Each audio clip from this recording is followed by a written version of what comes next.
That option is my way or the highway. It's still an option. Very true.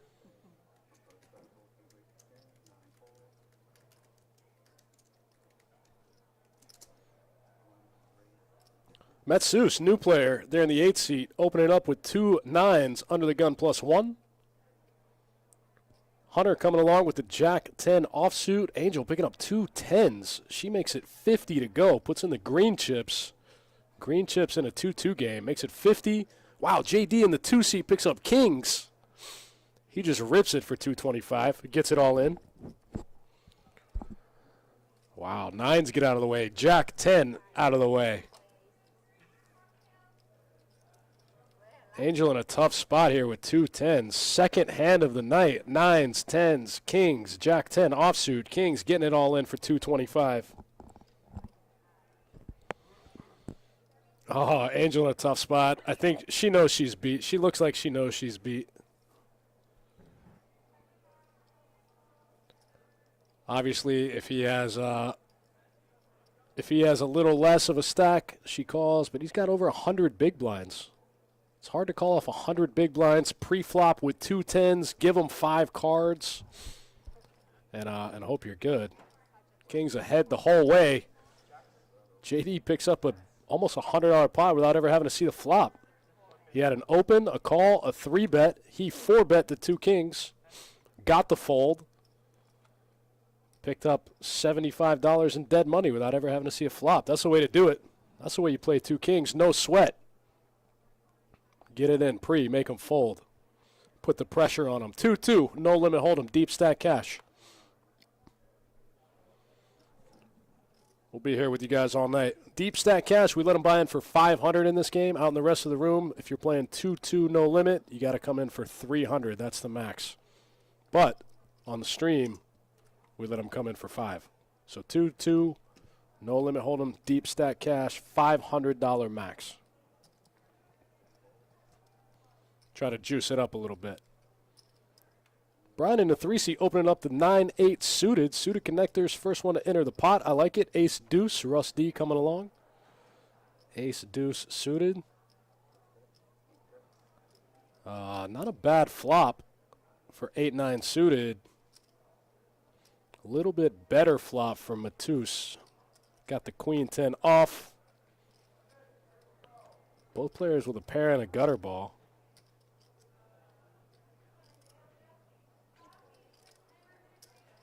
Brian with the open ender, excuse me, any 7, any queen.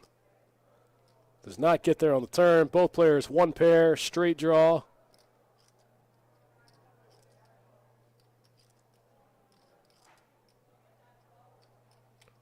Brian's only got about 9 outs to improve.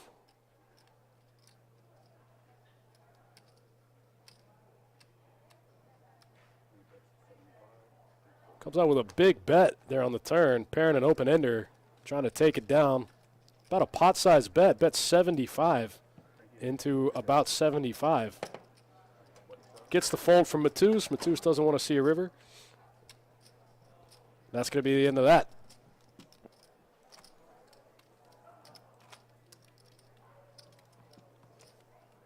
I know we've been talking a lot about it, guys, but for those of you that don't know, we're right in the middle of our 2020 Winter Open, our Winter Series here at Best Bet Jacksonville. Today we had a $240 no-limit hold'em still going on. Tomorrow, $290 6-hour Ironman at noon, plus a 20-seat guaranteed mega into our $1,100 main event this weekend.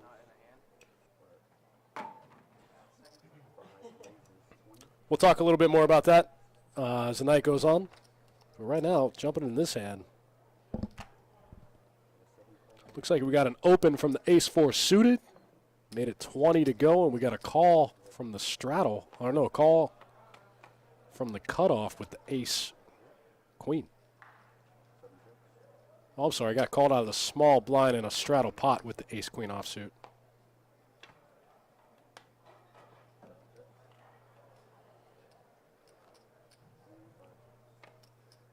Ace-queen in the lead. Ace-queen, best no-pair hand. Looks like we're going to check all 3 streets. Ace queen going to be good. Dan going to pick up a quick 28 bucks. Durbin Jag in the chat. What's happening? Thanks for tuning in. It's always fun to see the chat regs. If you guys are new to the show or new to the stream, drop in the chat. Let me know where you're watching from. Let me know where you live, where you play at, what's happening. What's good? I'll tell you what's going on here in Jacksonville, Florida. It is cold, cold, cold, cold. Florida cold. It's like in the 30s right now. And it's windy. It's cold and it's windy. Just makes you want to hole up inside, play poker, and never leave.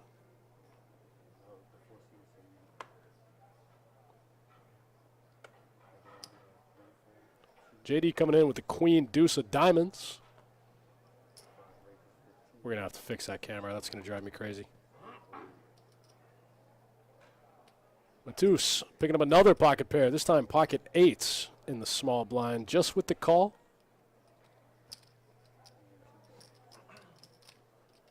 Russ in the middle there with another small suited ace. Makes it 15 to go. Picks up two callers. Pocket eights and queen deuce suited.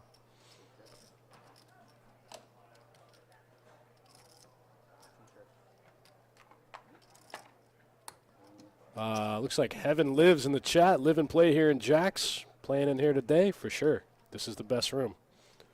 This is the best room in North Florida. And at times, maybe it might be the best room in all of Florida.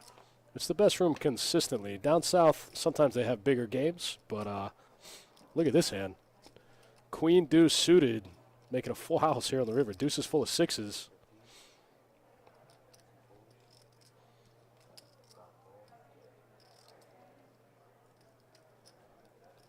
Pocket eights, good. Yeah, Jacksonville, Best Bet Jacks has the best games consistently.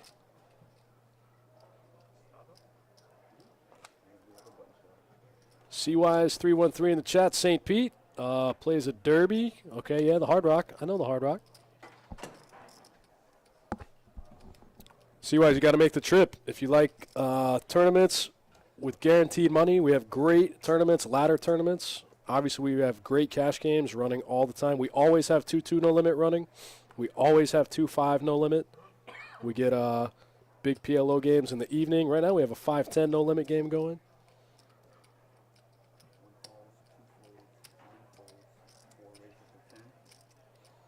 But yeah, I get down south sometimes. I go to Tampa occasionally.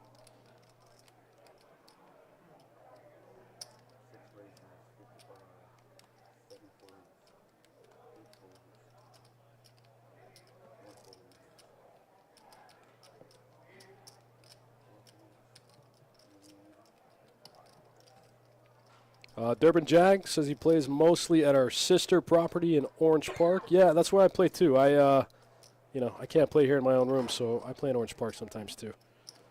But the games are a million times better here in Jacksonville at our big room. First of all, the 2-2 games, you can buy in a little deeper. Same thing with the 2-5 games. So the games, they just play bigger.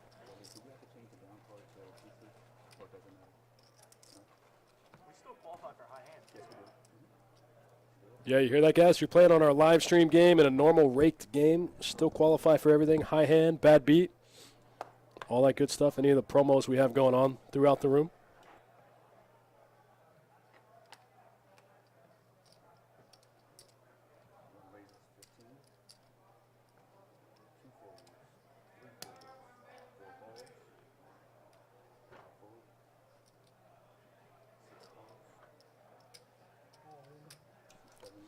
Angel picking up ace, jack suited in the straddle pot. She makes it 15 to go. 9-10 off, gets a call. Russ D, 7-5 suited, makes a call. Action on Dan W. Great spot for a squeeze. Great spot to wake up with two black aces.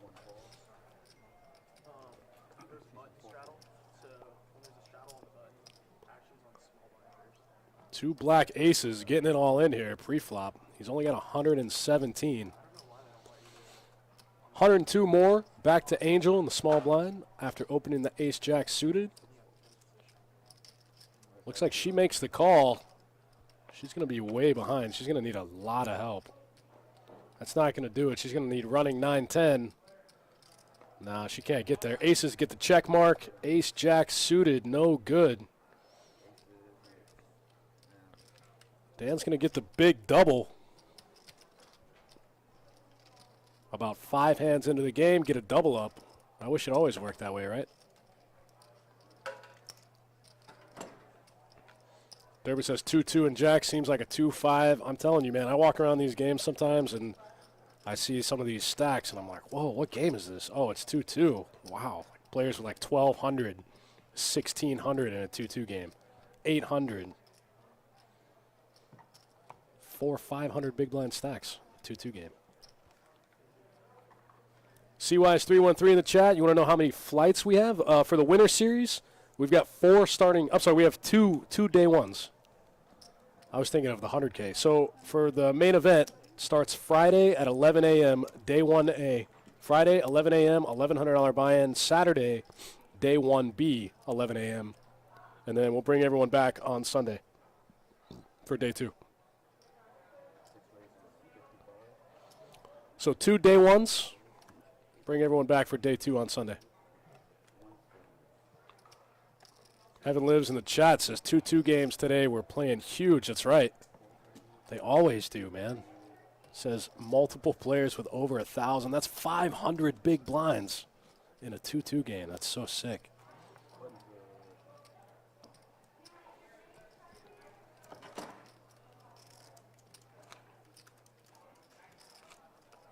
Over 500 big blinds on the reg here in 2-2 land.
This time it's Angel coming in with a 3-bet, making it 45 to go with 2 red jacks. Gets called in 2 spots by deuces and ace-queen suited.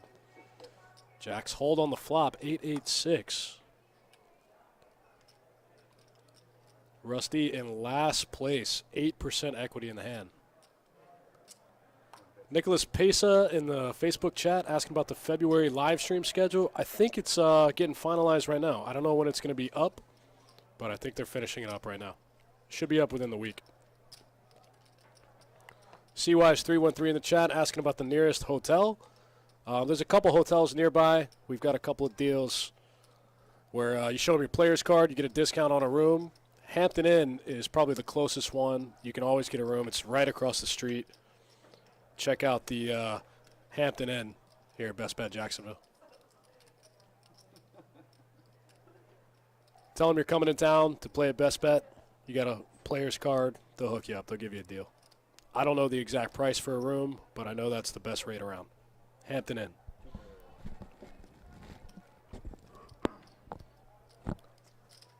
Angel's going to take it down here with 2 jacks. After trying to make moves with a couple of big hands, not working out for her, she finally gets one through with 2 red jacks. Picks up the pot.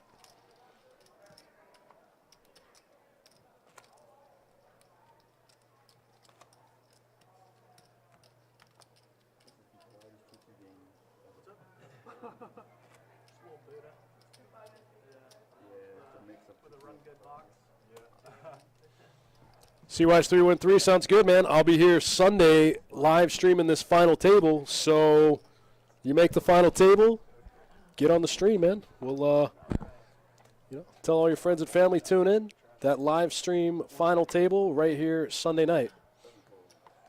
Probably be around 7, 8 o'clock. We'll start live streaming that final table. Angel raising the 2-8s. JD right next door, punishing her again. Last time he had kings, this time queens with the 3-bet to 60. Angel opens to 15. I like this 3-bet size from JD. Nice little 4X.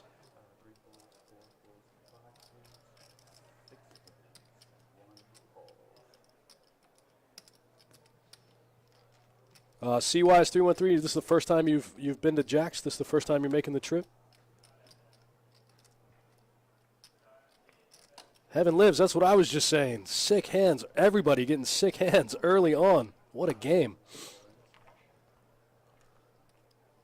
I think Angel's just going to have to click the check fold button here with the 2-8s. I think she probably thinking that she knows she has to hit a set to be good, probably in this spot.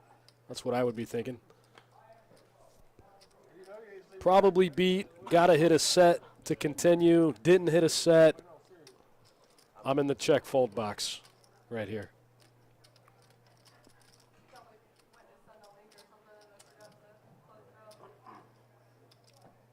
we know it's on now.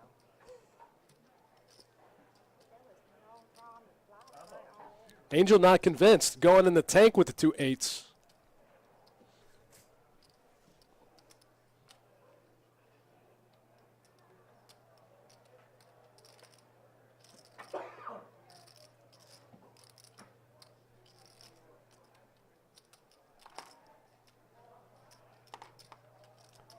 JD's got a pretty big stack. He's got 100 big blinds.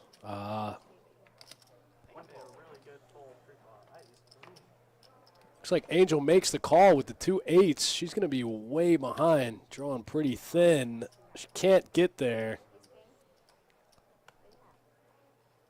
Everything gets there. Ace-King gets there. Pocket Queen's good. Tough spot for Angel. Trying to turn 2-8s into a bluff catcher. That's a hard spot out of position. Trying to turn 2-8s into a bluff catcher right there. Didn't work out so well for Angel. She's going to double up JD.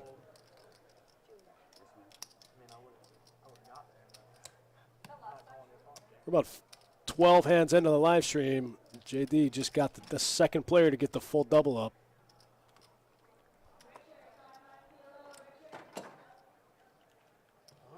I love streaming the 2-2 games. This is my favorite game to stream. Anytime. They're always a lot of fun to watch. It's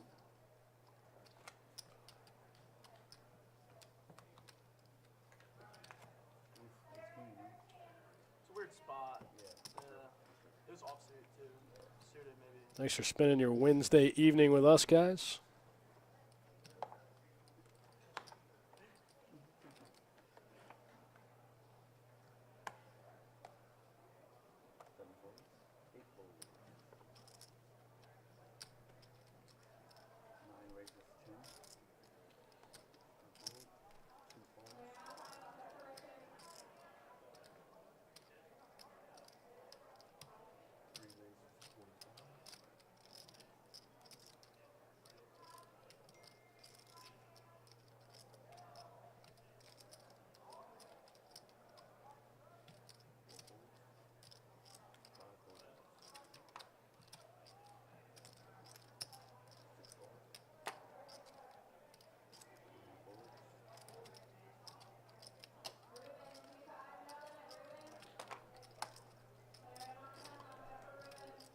Another 3-bet pot. This time Brian put in the 3-bet with the Ace-King offsuit. Russ D coming along with 9-10 suited, trying to crack it one time. Trying to get that lucky flop. Wow, all low cards, Ace-King offsuit, still way in the lead.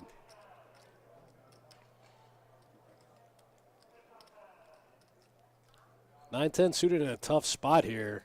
JD's got another 9 in a 3-way pot. When you have 9-10, if you hit a 9, you don't expect to be dominated by a better 9. You could be dominated by pocket pairs, but by a better 9. Kind of weird. Brian takes that one down, picks up 102.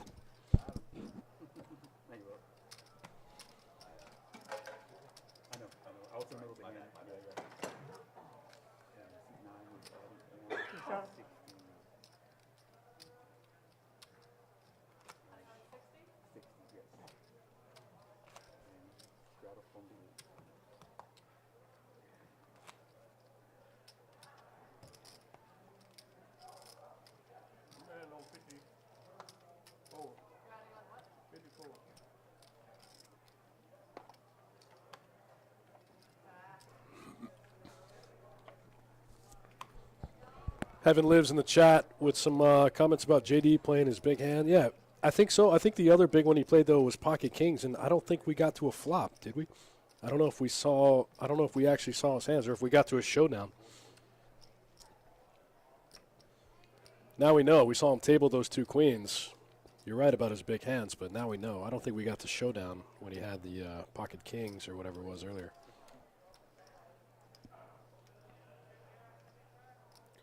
There we go. Russ mixing it up from the button, putting in the 3-bet with the ace-5 of spades. I like this play a lot.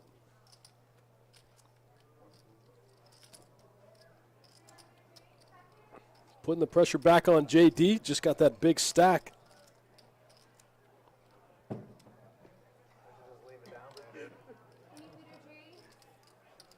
Looking like he doesn't know what to do with ace-tray suited.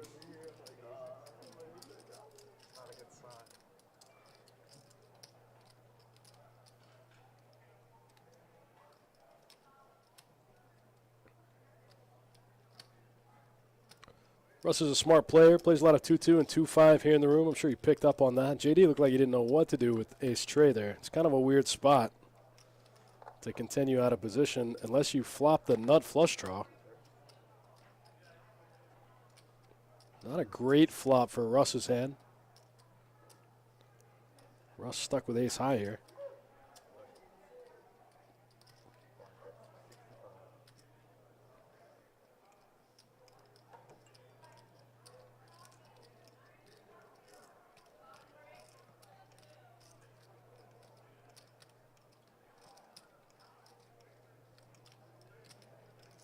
JD's never folding here. Nut flush draw and an overcard.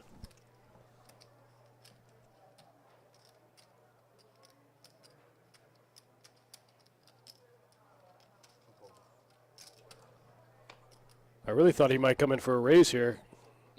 Oh, that card could be trouble. Both players turning top pair. JD with a little bit more equity in the hand because of the flush draw. About 60-40 here in the favor of ace-tray of hearts.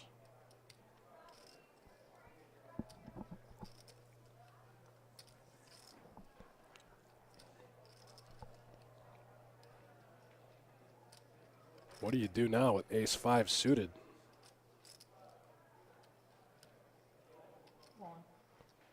Oh, you rip it. I don't know how JD can get away from this hand. Snapped it in there. Wow, lucky save. 6 on the river for a chop. Wow, aces and 6s with a jack for both players. Chop it up.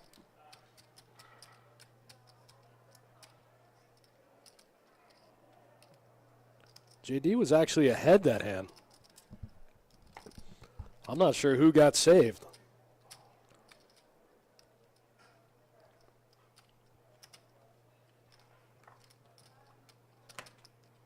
Wow, what a weird spot to chop. All right, guys, we're about 15 hands in, and we'll take a look at the stacks so far in the game. JD up the most, up almost 300. Angel taking a beating early.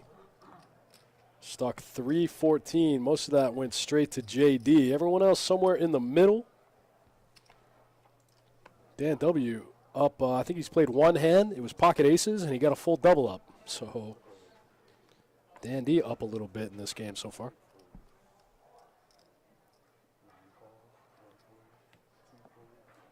Heaven Lives with a good question in the chat, asking if being on the stream influences players one way or another. You know, I've thought about that a lot, and I haven't quite come to a definitive conclusion. I think obviously nobody wants to look dumb in front of their peers. You have people in the back commentating on your play. I think it inspires play both ways. I think sometimes it inspires people to try to make the hero call, and then I also think that sometimes people are overfolding or doing weird stuff in with their hands that they shouldn't be doing because they're afraid of getting judged or they don't want to be seen on the stream as a big loser. So I think it kind of ebbs and flows a little bit. I think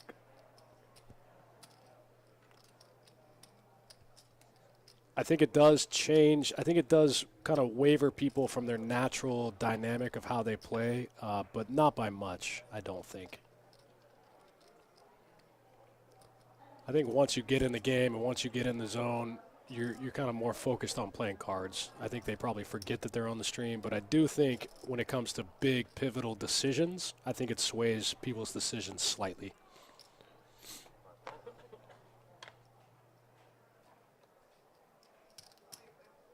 That's my theory. I don't know for sure, and I've never talked to anyone about it, so I haven't confirmed it, but I have thought about it before. In the lower buy-in games, yeah, I think that happens. What do you think? Let me know in the chat what you guys think. You think being on the stream might alter your play a little bit? Make you play a little better, make you play a little worse? I think it might make some players play better just because they're kind of a fear of judgment type deal. But again, I don't have any definitive proof of this.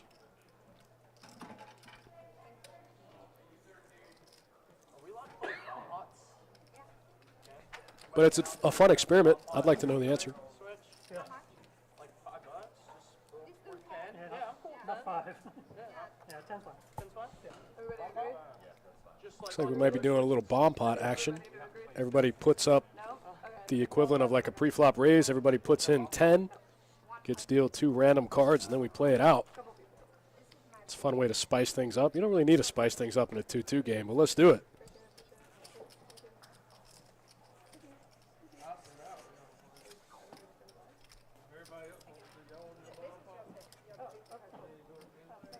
So what we were supposed to do last time was not tip every single time we went a hand. Dan, I mean, you can. Yeah, I get what you're saying, but it's just a free tip too. Gotcha. Because they gotta do a lot to keep the spin. Yeah, definitely. Oh, true, because you have to announce every hand too, what they're raising, folding. Yeah, I didn't even think about that. That is a lot of work. Thank you. Thank you, everybody.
What are you making it like? Yeah, but Even five? clubs for what was 20, it? 12. 65, yeah.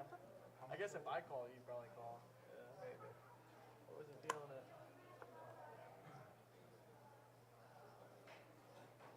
I think it's a little low. Okay, so C5 is over.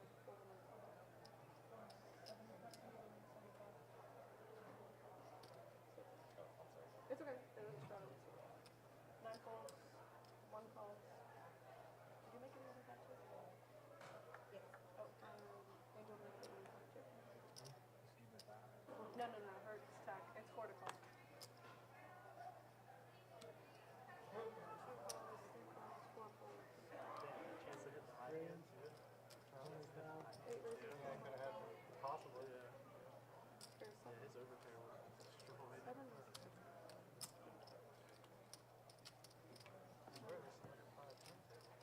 All this time. It's good table so far. It's crazy. See that? That's it. All in. 7 was all in. I always think about it. Any more food or drinks? Okay. I like that 7 juice play. It never does. Yeah, it never does. But when it does, it's just great. Have you ever played when you get like that for 7 juice game going? I'm with that. 224.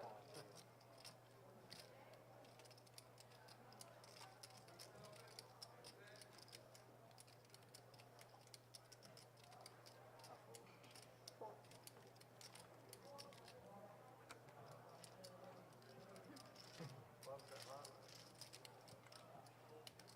Thank you.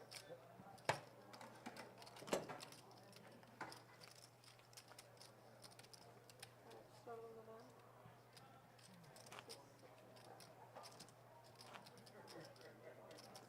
Oh, that's last.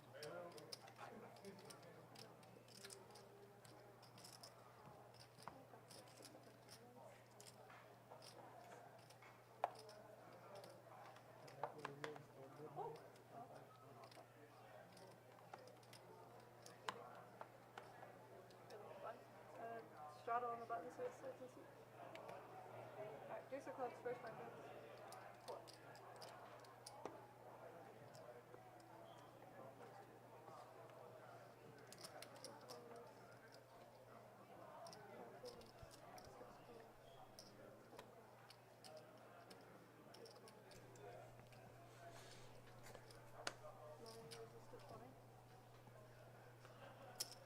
Daryl in the chat asking how long day one will last in the 200K. It'll be about a 12-hour day. It'll start at 11 a.m. They'll probably bag and tag like around 11:30 or 12, but there will be an hour-long dinner break. So it's not going to be 12 hours of straight play. It will be about a 12 and a half hour day. But there will be an hour-long dinner break. I think from 6:30 to 7:30. Heaven lives in the chat. Roll me a paragraph. Let's check it out. Thinking the lower buying games might sway players who tend to be loose to lean that way a little more and vice versa with a tight player. Okay, I get that. Watch the bigger streams a lot with George on. Heaven lives. Yeah, I agree. In the bigger games, those guys don't deviate too much from their standard strategy. A lot of those guys have been playing a long time. Their strategy is what works for them. They're not going to deviate just because they're on the stream. But definitely in the lower buy-in games, I think you're right. I think the pressure from the stream, even though it's not much, it's just a little bit that could sway. I think it only happens in like pivotal decisions, like big spots. I think it could sway their decision process a little bit in either direction.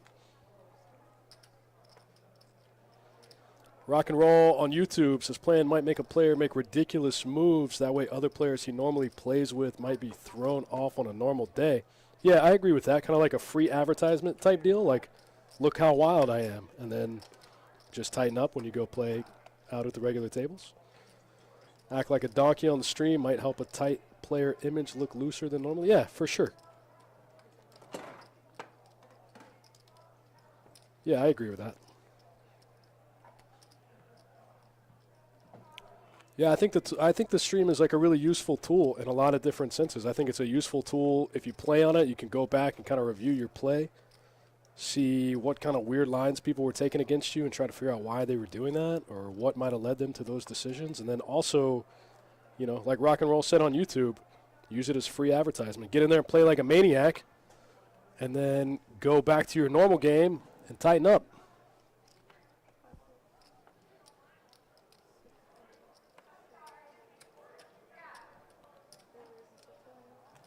Earl Claiborne asks if you'll run this game again. Yeah, we run this game all the time. We've got another game, another 2-2 no limit deep stack next Wednesday, actually. The 29th is a 2-2 no limit deep stack cash game.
I don't even know how to say that name in the Twitch chat, but we got some Matsus fan club showing up. Thanks for tuning in. Thanks for watching. Like we said earlier, this game was originally scheduled to be a 2-5 no-limit game, and he showed up to play 2-5, but the 2-5 game didn't go. So we said, you guys want to play 2-2 deep with a 500 max? They said, hell yeah, ship it. So here we are. 2-2 no limit hold'em deep stack cash, $500 max. This time Brian with the aces on the button. We've seen some huge hands early on in this 2-2 no limit deep stack cash game. Another one right here. Brian picking up aces on the button in a straddle pot. What a gift. Makes it 40 to go and gets called by ace-9 offsuit. Rusty does flop a flush draw. It's not a very good one. 9-high flush draw.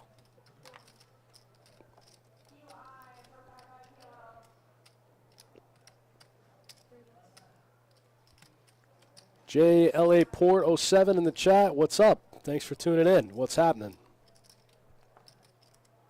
I don't know if Russ can call here with just a 9-high flush draw. It's kind of tough, though, when Brian checks back the button. It's almost like when he checks back the button, he doesn't have a flush draw. Who doesn't bet a flush draw there in a 3-bet pot?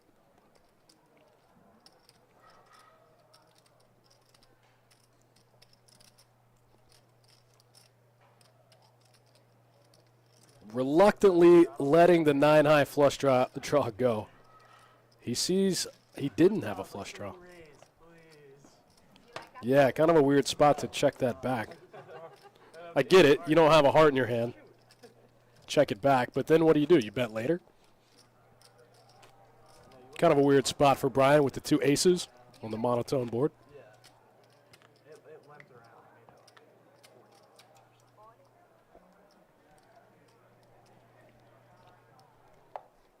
Thanks again for hanging out with us, guys. Wednesday night cash game, 2-2 no limit.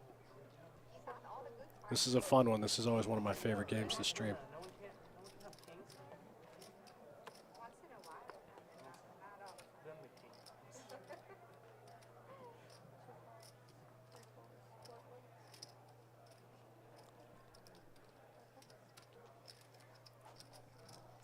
Looks like we got a 4-way limped pot. Tommy limping the button here with the ace-deuce offsuit. Currently the best hand, but not by much.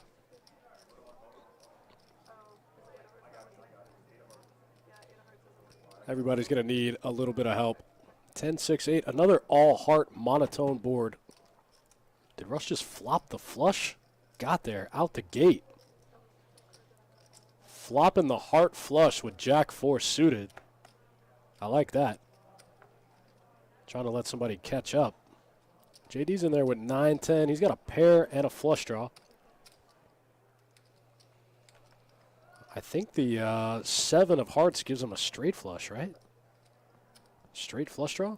7 of hearts one time. Doesn't get there. Deuce of diamonds on the turn. Russ is jack high flush. Good. Flopping it out the gate. He says, let me show you how it's done. One time.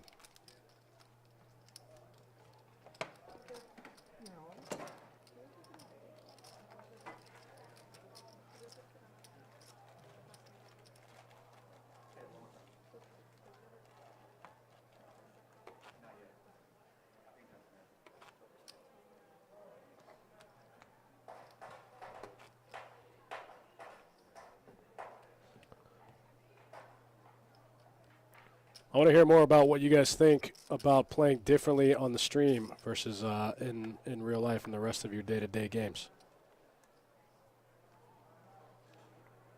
I think that's an interesting conversation.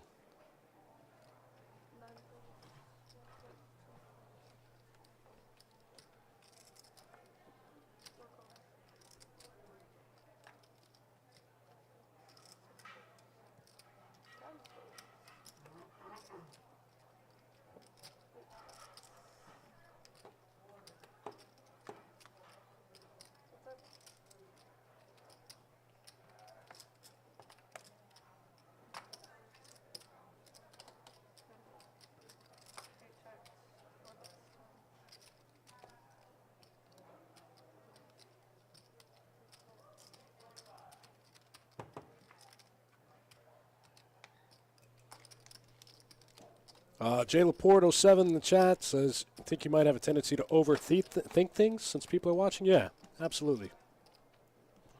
I think so too.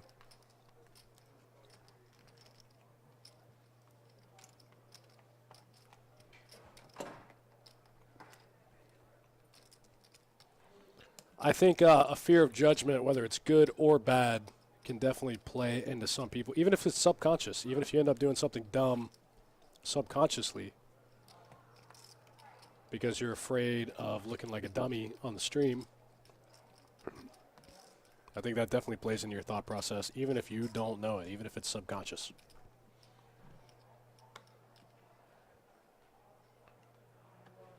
But I've never had anyone tell me otherwise, so I really don't know.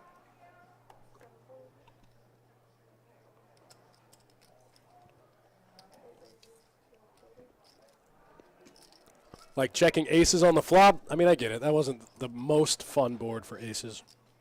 Usually, you're going to be miles ahead with aces on that board, but that one time that you're not, you're going to lose a lot of money. But yeah, that's a weird spot to check it back, I think.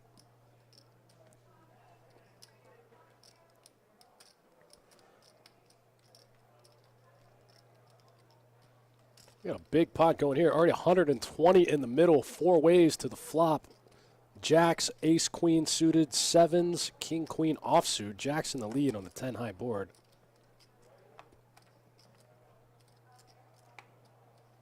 Wow, 10 high board with pocket jacks, and he's only got 54% of the equity.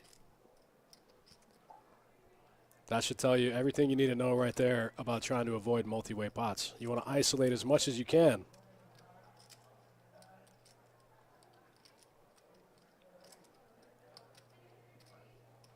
Jeremy Rubin in the chat says he likes to think he'd play the same.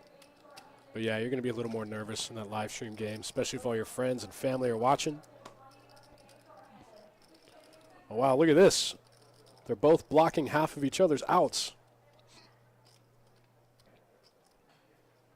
Matus with half of the jacks, Russ D with half of the 7s. They both need each other's cards.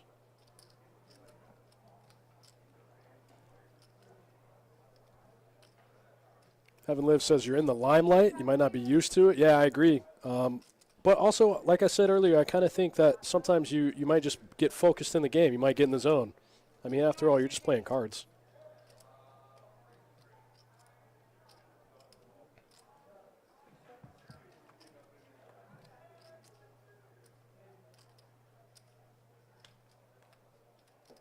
Four of diamonds, no help.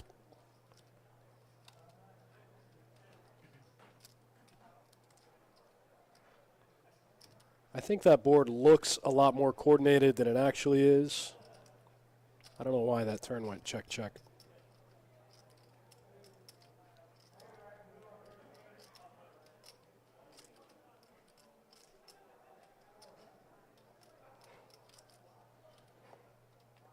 Matus for 100 here on the river when the four diamonds comes in.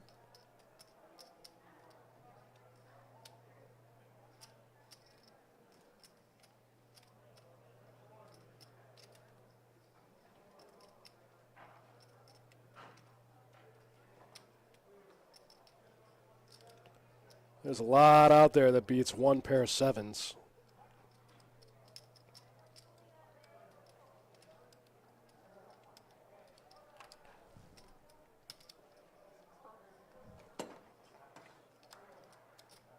Wow, Russ makes the call there with pocket sevens. 3 overcards and 2 straight, I guess 4 straight draws on the board.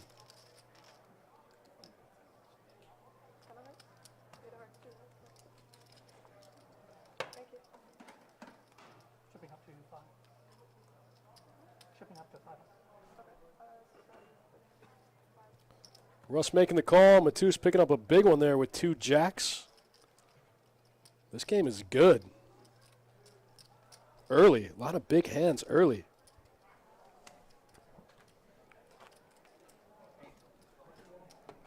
DW in the YouTube chat. Yeah, the jacks didn't need the outs. Jacks were ahead the whole time.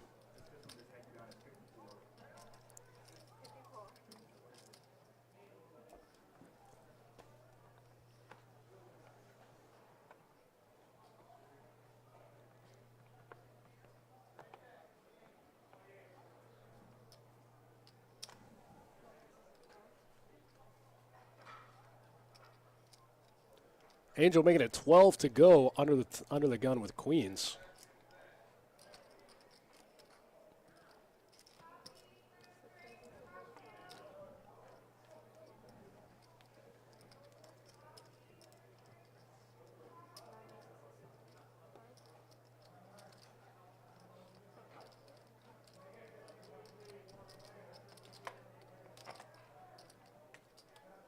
Wow, Russ D with the other 2 queens. We getting it all in here? I think we are. Wow, Hunter's in the middle with ace king. Wow, queens versus ace king. Look at this hand. What do we do here?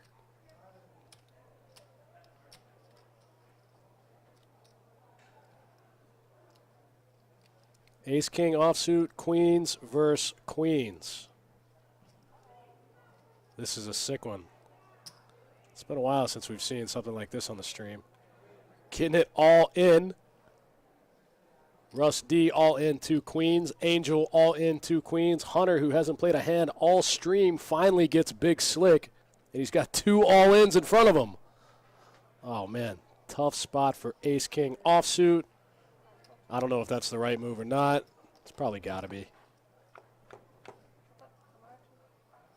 Oh, no. Angel with the flush draw. That's a bad way to lose.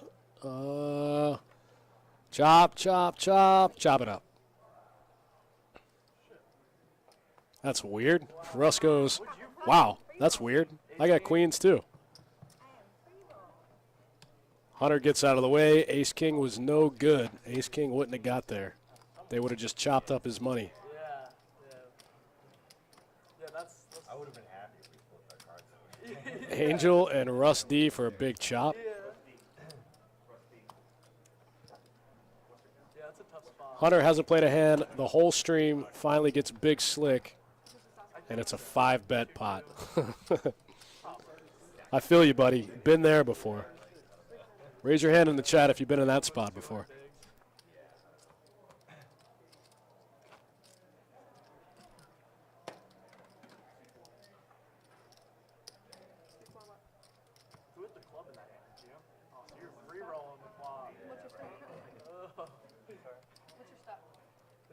Sure if you wanted to see the club.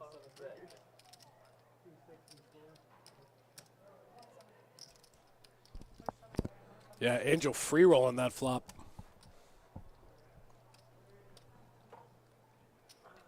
DW Corporate, raise a hand. Been there. Yeah, me too, man. Wait all day, finally get a big hand. Have to fold it pre.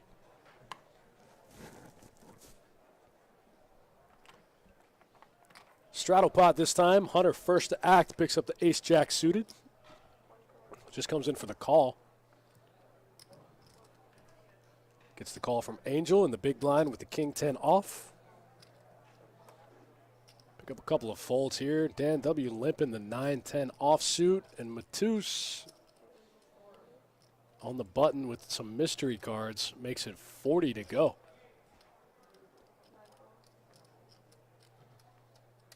I like the play by Matus trying to get after the dead money with any two cards. Kind of a weird spot for Hunter. I don't know what he was setting himself up for with ace-jack suited. Maybe just trying to disguise his hand. But he calls the 40. Ace-jack of clubs. Makes the call out of position after just calling the straddle pre. Total brick on the flop.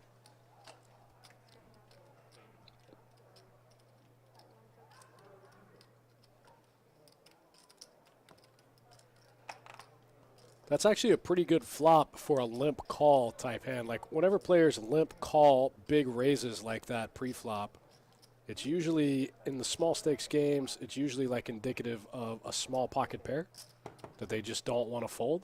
So that's actually a really good flop for a small pocket pair in a spot like that. Whenever somebody limps and then calls a big raise, it's usually a hand that they don't totally know how to play, like a small pocket pair, suited connectors, something like that. So that's a great flop for that type of hand.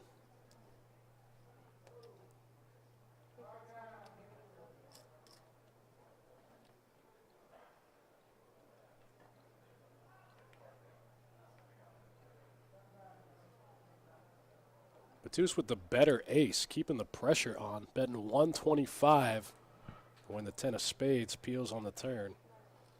Gets the fold from Hunter, and I think all around that was kind of a weird hand. I don't like hate the call, like just the limp pre-flop from Hunter in the straddle pot, but I think if you're going to set a trap, you know, you got to spring the trap. You can't just play it passive like that.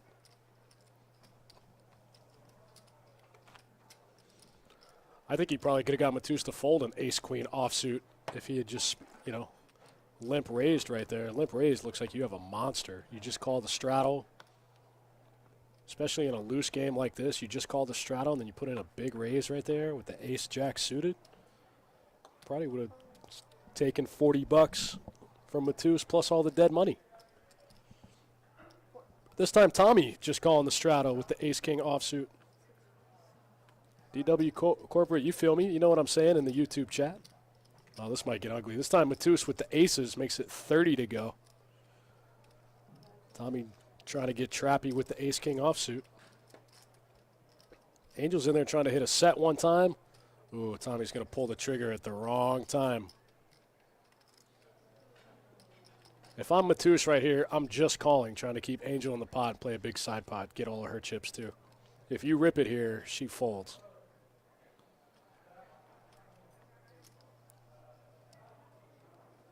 And that way you can lose the main pot, but you can still make money on the side.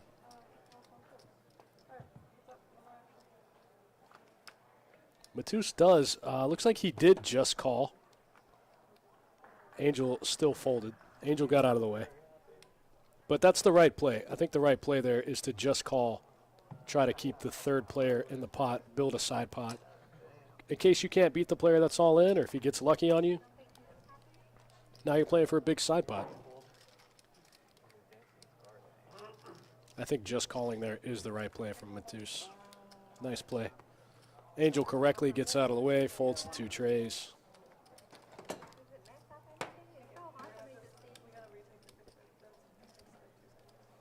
That's going to do it for Tommy. Big slick. Got trappy at the wrong time.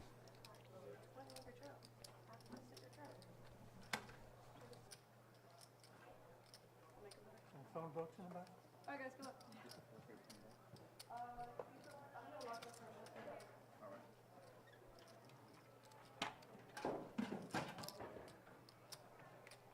Angel, is that better or do you need to move? It's okay. I don't want to take another picture.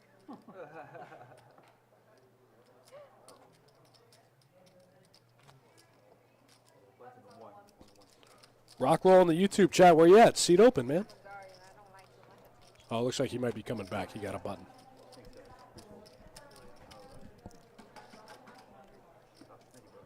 Thanks for tuning in, guys. We'll be here a while longer. 2-2, no limit hold'em, deep stack. We're on a 15-minute delay out of Best Bet Jacksonville here at 201 Monument Road.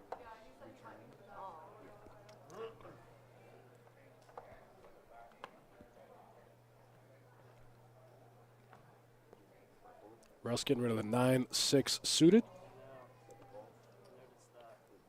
Dan making the call with the 7-8 offsuit. Pocket sevens coming in for a raise from Hunter in the cutoff.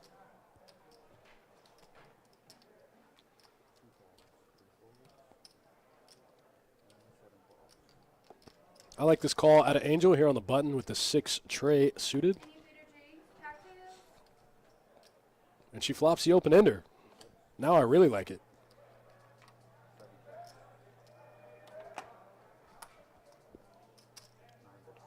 Hunter trying to get out there, see if his 2 sevens are any good. He bets 20. Gets the snap call from Angel. Unfortunately, not too many sevens left in the deck. She's going to need a deuce. She can still win with a 7, but there's only 2 of them left. This time Hunter bets 45 on the turn. 45 into 127. Kind of a small bet. Enough to keep Angel in with the open ender. She gets there on the river. Hunter's had the bet. That deuce looks so innocent on the river. What an innocent looking card. Wow, bombs it. There's 100 in the middle. I'm sorry, there's 172 in the middle. Hunter fires 100. Angel's trying to figure out how much she can get him for. I don't know how much he can call here with just a pair of sevens. Oh, that hurts. Looks like Angel's got him covered.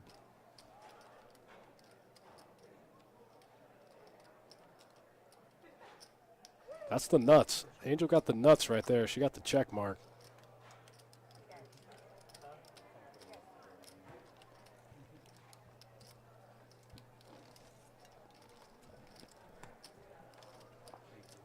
Nice play by Angel. Sometimes in a loose game like this, when you know every pot's going to go 4 or 5 ways, it makes sense to try to get in there with those small suited cards.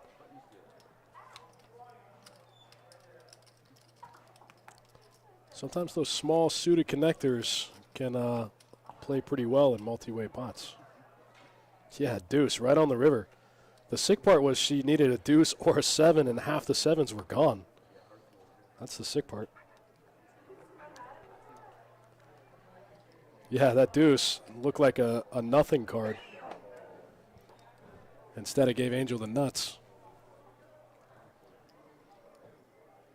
James Call on the Facebook chat. What's happening, bud?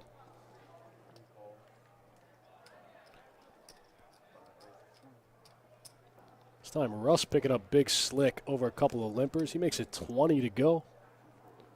Just a standard 10x open in a 2-2 game. Can't get any action. Oh, he does get action.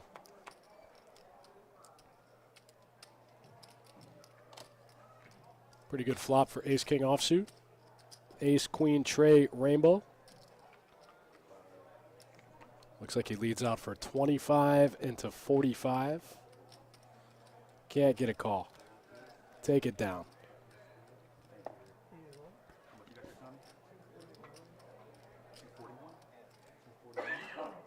Looks like Tommy coming back in the game after a pretty sick hand with ace-king offsuit versus pocket aces. Oops. James Call running good. I saw you on the final table of the 100K. the other day. Congrats, man. Way to get there.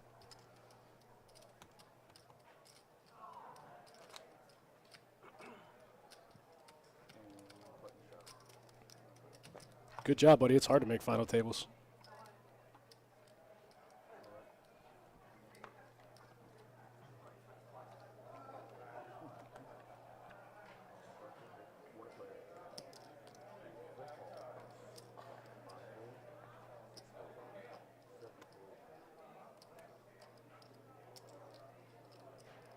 Looks like action folds around to Matus with the 10-8 suited.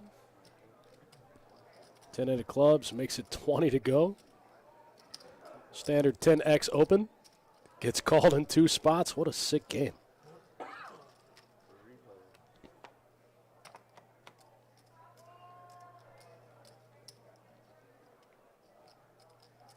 Matus flopping the big club draw here.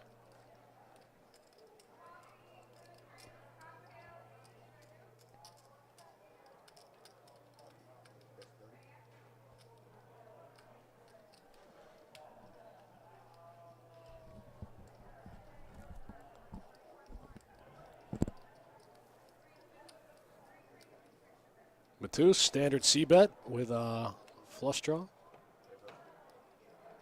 Jack of clubs would be a nasty one. Now Matus with a pair and a flush draw. His pair's no good.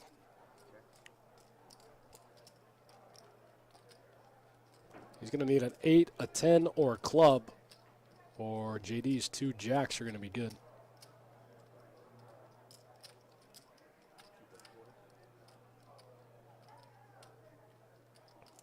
JD bets 40 into 125 here on the turn. I don't think that's going to be enough to get Matus off of his pair and his flush draw.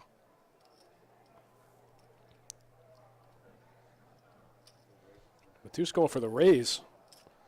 I like that. I thought it was kind of a small sizing anyway.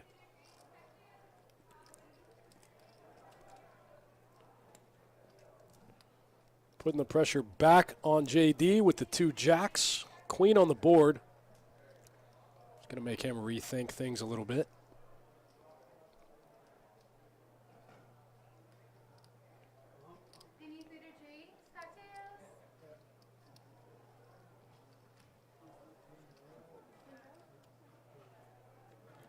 There it is. Matus with the old check raise gets JD to put an extra 40 in the pot. He might have folded if Matus had just led out there on the turn, but instead he decides to go for the check raise. Jojo in the YouTube chat says you don't get the sizing. Yeah, that's a common trend here in these 2-2 games. We see a lot smaller sizing, except pre-flop. I mean, it's kind of weird. We see these huge sizings pre-flop, these like 8 and 10Xs pre-flop. And then when we get to the flop, when we get to the turn in the river, like the big money streets, you know, it's like 40% pot, 30% pot bet. I think what happens is the pot gets so bloated pre-flop that it's really hard to have any playability post-flop. You know, when you start the hand, with 100 big blinds. When you start the hand with 100 big blinds, you make it 10 to go pre-flop, you get called in 3 spots. Now there's 40 big blinds in the middle, you know. You barrel the flop, it leaves you with a weird stack size going to the turn in the river. Does that make sense to anyone, or am I just babbling?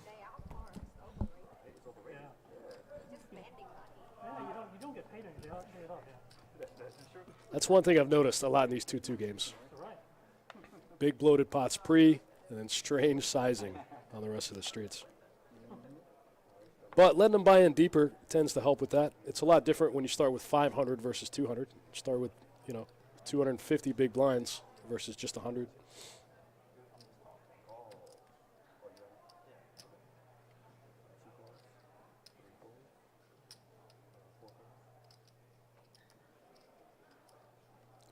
Jojo in the YouTube chat, he's catching my drift. He's picking up what I'm putting down.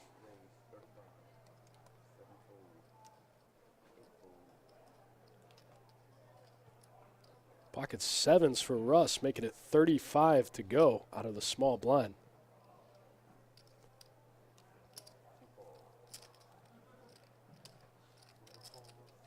I think if I'm in the small blind here with 2 sevens, I'm probably just clicking it back. I'm probably just going to take a flop. I don't want to play a big pot out of position. You never want to be in a spot where you have to hit a set, you know, to feel comfortable about the hand. You raise to 35 and you get called in 2 spots. Do you feel great about your hand? You know?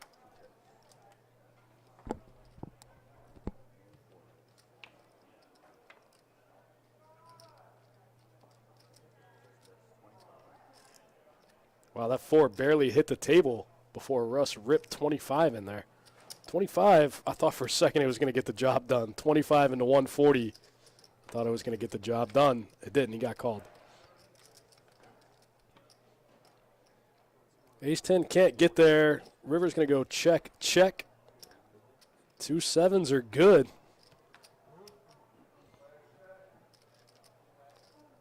I still think I'm probably clicking it back there. Just taking a free flop with my pocket sevens in the small blind.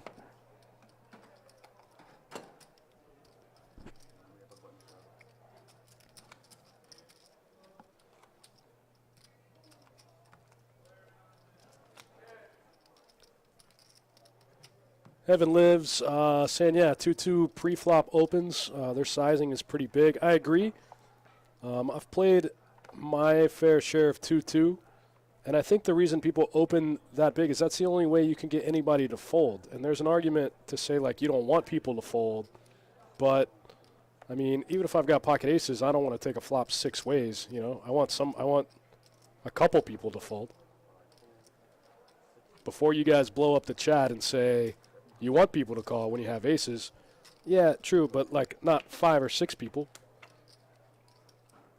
You want 1 or 2 people to call. You don't want to go 8 ways to the flop when you've got aces.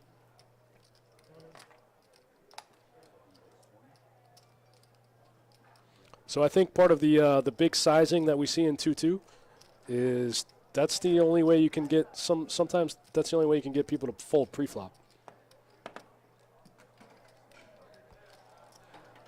Heaven Lives says usually tries to open for around $8, like 4 big blinds. And yeah, that makes sense, like in theory, I think, but I think you probably get called a lot, you know? And again, I don't want to go 8 ways to the flop with pocket aces, pocket kings. Yeah, JoJo in the YouTube chat, you know what I'm talking about. I think the stat is something like if you go 4 ways to the flop with pocket aces, your equity goes down to like 64%, something like that. So imagine if you go 5 or 6 ways with pocket aces. You don't get dealt pocket aces enough for it to make it worth it to only get 50% of your equity, you know, 65% of your equity. They just don't come around that often. It's the best starting hand in Hold'em. Wow, speaking of the best starting hand in Hold'em, Matus with 2 red aces after Dan 3-bets kings. Here we go.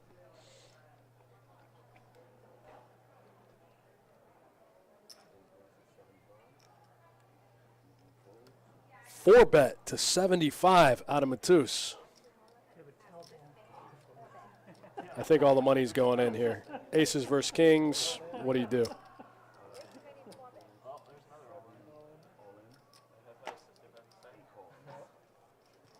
Wow, what a cooler.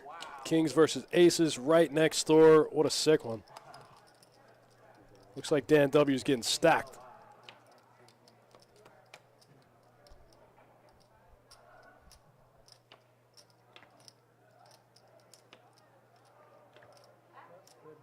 Hey, that's hot hand. Yeah. Oh no, this is 6 4 8. Yeah. Oh, what is it? Nice. Oh, okay.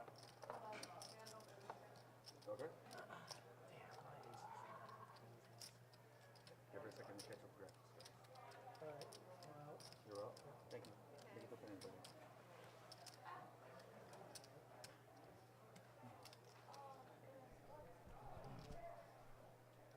give you a little shot on that one. Wow, both players ending up with a full house. 6 is full of aces is going to win. 6 is full of kings versus 6 is full of aces. What a cooler for Dan W. Played tight all night. Picks up pocket kings. Gets stacked with them. Gross. Oh, yeah, there's a list. E. McKenzie in the chat. What's happening, man? What's going on? Yeah, if he's on. Hey, well, better.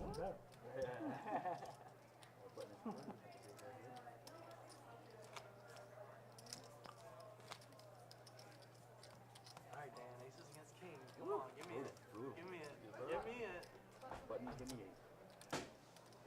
You want the kings or the, you want the kings or the aces on that side? That's fine. I'll take it. It hits. It hits. 15 hits. It hits. I'll take that all day. 6 is still out. Now, if I picked up aces right now, I'd be kind of sketched out. Maybe it wouldn't be as happy.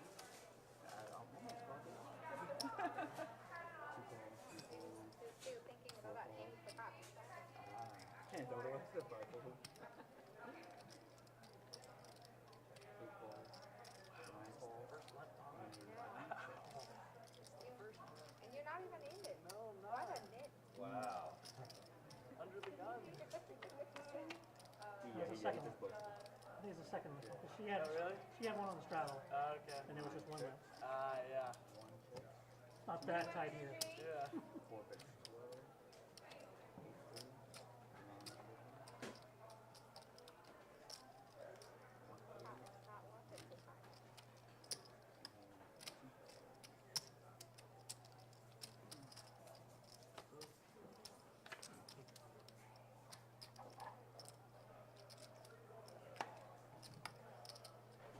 9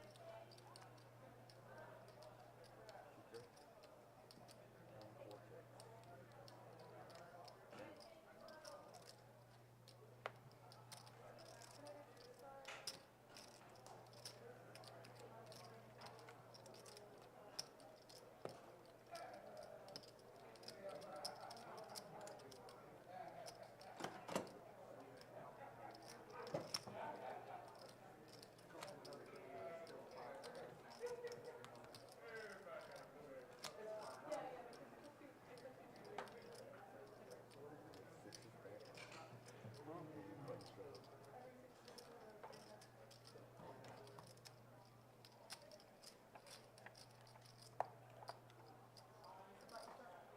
Button straddle list.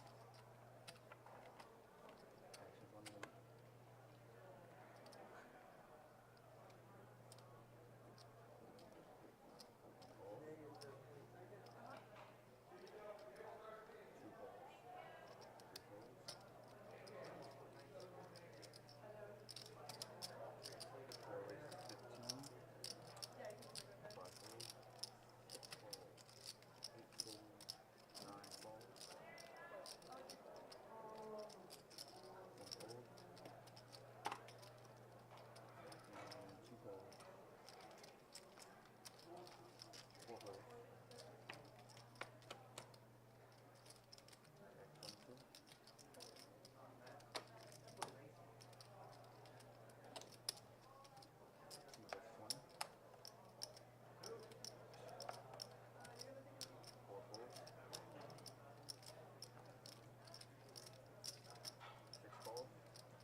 Crazy over there.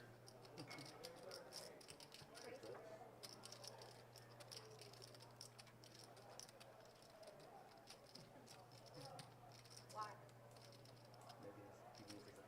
Just a hand.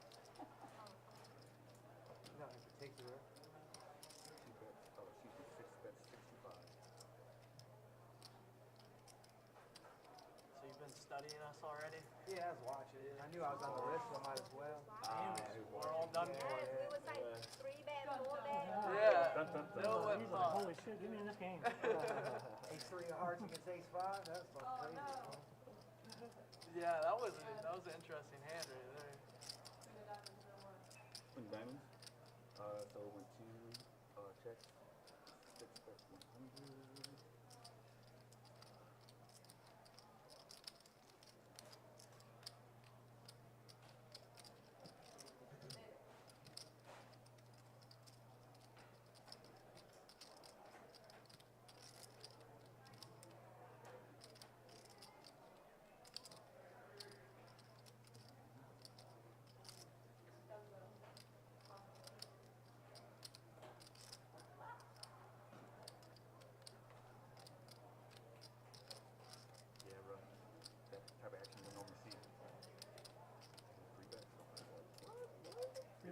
aces? Right? 4-bet, that was queens. Yeah, you don't see that do a whole lot.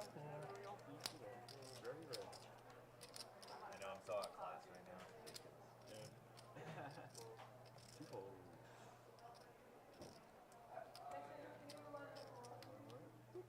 Like a mug shot, like the old days. Wall right here. Thank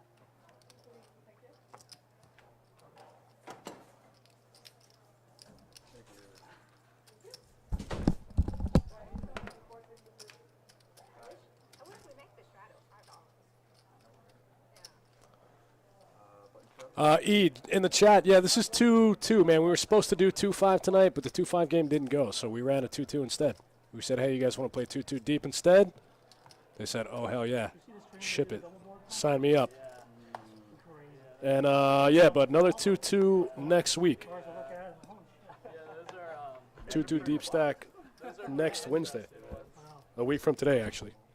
Done. I was at a buddy's house and we did double board bomb pots, but PLO. That was 2-2 deep all the time. All the 2-2. Enough cards? Ship it. Enough cards? yeah. We were four-handed. Oh. Yeah. Cool, man. I'll be here. You know that. Barely enough. Looks like we got a raise from Tommy in the 4-seat. 10-9 offsuit. Making it 17 to go. Gets called by Hunter with the 2 6s. I've been working out, so my phone has a lot of power. JD bumping it up with some mystery cards. Makes it 80 to go. I like this sizing out of JD. I'm not sure what he has, but a little less than a 5X out of position against 2 players, I think is a pretty solid size. And it works. We don't know what he had, but it doesn't matter. I hit that stair climber. Takes it down. Button moves. That's everybody's best friend. Props to anyone that can do that. That hurt. Yeah, those are. What did you say? Like I just said, guys, 2-2 deep stacked next Wednesday as well. And then we should have the full schedule for next month up in the next day or two. By the end of the week, we should have the full schedule for February posted. You can check that out at bestbetlive.com. And if you want to get in any of our games, just shoot us an email.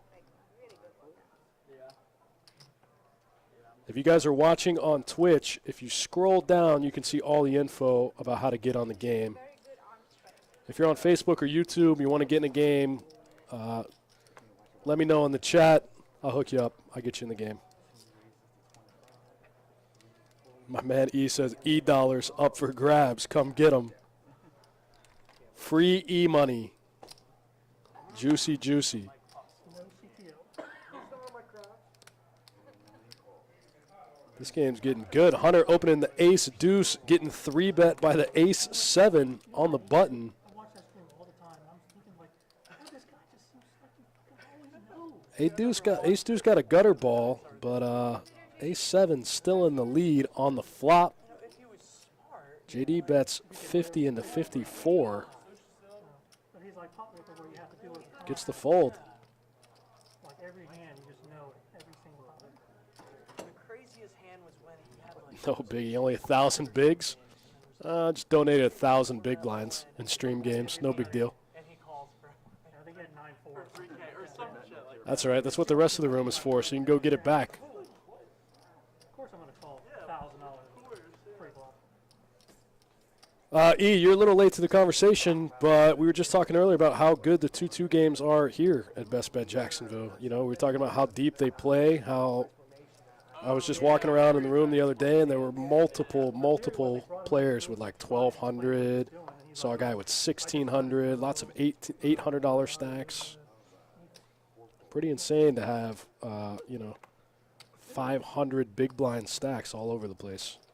He needs to work on the quality of his lives. Yeah. What about the poker room manager? Did he ever step down? Oh yeah, he's gone. He's like on the run. Oh, oh yeah. They tried to serve him at his I don't house, know where I'm at now. One, and he was just like, I'm just not answering the door. Chat. They saw him peeking out the window, and they just like no. Try to do what? Serve him? Subpoena him? Looks like we got couple of limps here in a straddle pot. 3 ways to the flop. 16 in the middle. Use PYV. Yeah, actually use a good player Oh, to yeah. do that. Nobody would suspect it. They just always believe that PYV just reach so. Yeah.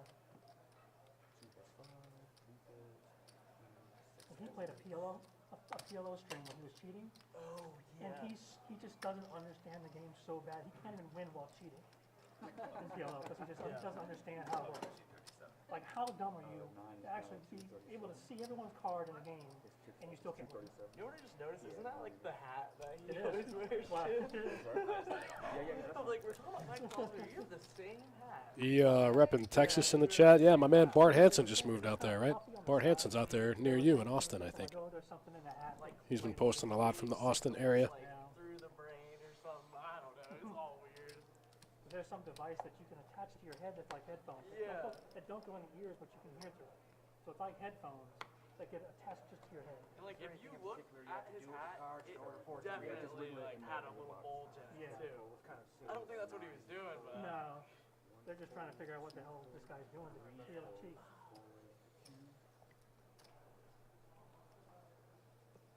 Looks like Tommy coming in with the raise here. 9-8 suit, offsuit on the button. Picks up the blinds.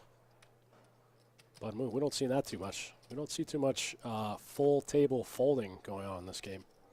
Let's take a quick look at the stats, guys. We'll see where everyone's at after about probably 35 hands into this game, 35, 40 hands into this game. So far, Matus up 1,000 and 2-2 deep, almost up 928. Tommy stuck the most after getting coolered. Ace King ran right into aces.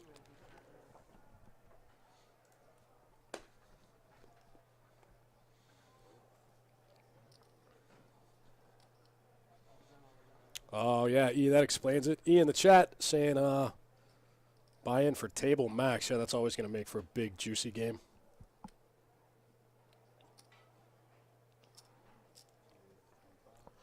I think that kind of puts the recreational players at a disadvantage, though, you know? Like, I want to be in a room that caters more towards rec players than the big bankroll.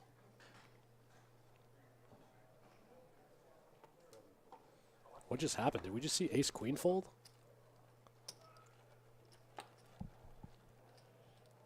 In this game?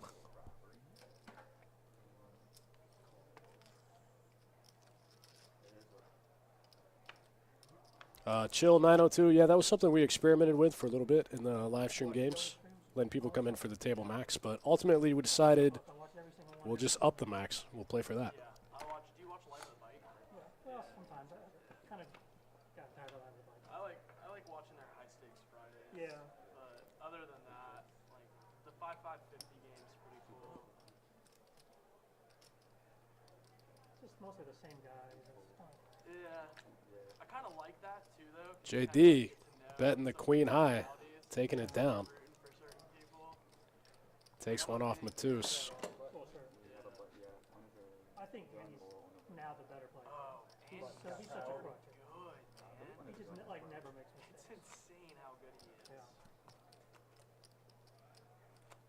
Like, I think there was one the other day where he made some crazy play where Garrett had, it was like a flush or a boat or something, and Andy just rips it over the top for like 100K or something.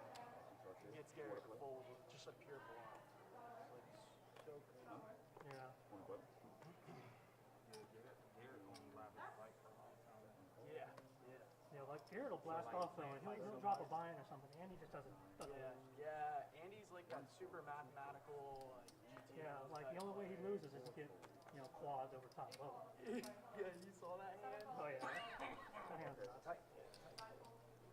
Yes, and I pull a quarter all the way around 1, 2 ways to 30. Oh, he raised to 30. Yeah, they're like, most of them are used to it. Durban Jag in the chat asking why we play 2-2 at best bet, as opposed to 1-2 that you see at most places. It's just a little bit bigger of a game. 2-2 is just going to play slightly bigger than a 1-2 game, but not quite as big as like a 1-3 or something might play. It's just a nice, comfortable level for intermediate and recreational no limit players. Plus, nowhere else is doing it. I've never seen 2-2 anywhere else, so why not? Let's try it. Let's see what happens. Let's do something cool.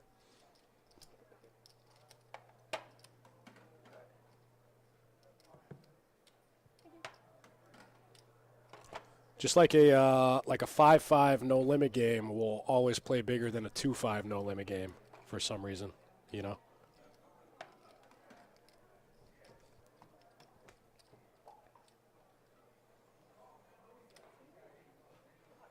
For some reason, if you have a 2-5 no limit game and you have a 5-5 no limit game, the 5-5 game will always play bigger. Same thing with 2-2 and 1-2.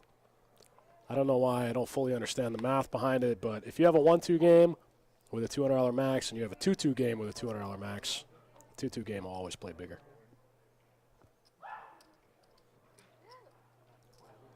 Looks like Russ picking up ace-jack offsuit here in the hijack. Casually makes it 10x.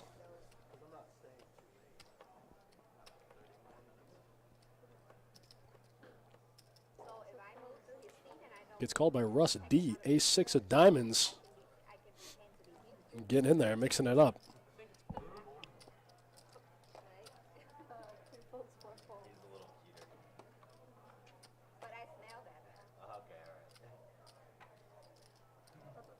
Both players missed the flop. Russ with a better ace high.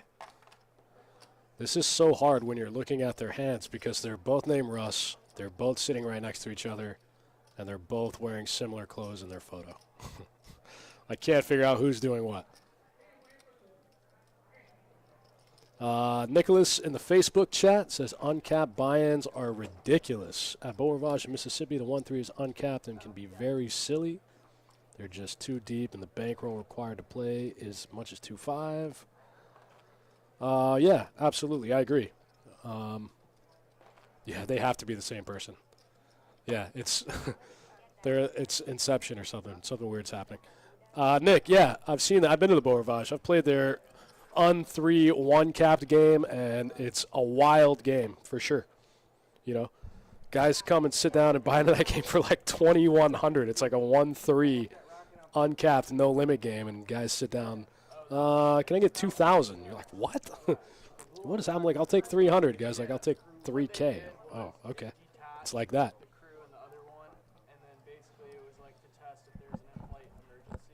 Yeah, I agree. I think that the uncapped buy-in rule favors a large bankroll and not so much the recreational player.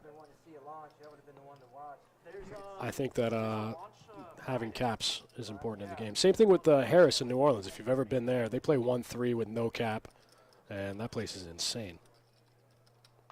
It's not necessarily a good thing for the game. I think it can be good for – I don't think it's sustainable long-term for recreational players. I think long-term recreational players will play longer if the games are capped, you know.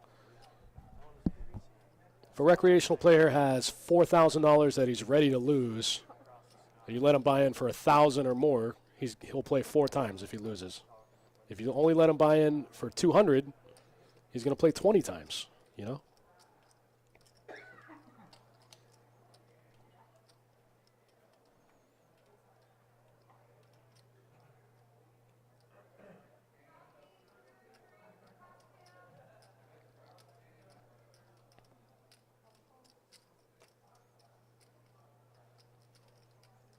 There we go, Hunter. Hunter's been playing pretty snug all game, mixing it up from the button. Suited connectors. Makes it 50. Takes it down. I'm sorry, maybe he was a small blind that hand. Looks like he just got the button. It looks like he's going to be the button next hand. I think he was the small blind, mixing it up out of position with the 9-8 suited. I like that even better. Nice play out of Hunter there. Says, come and get it. You want to play? Break out the green chips.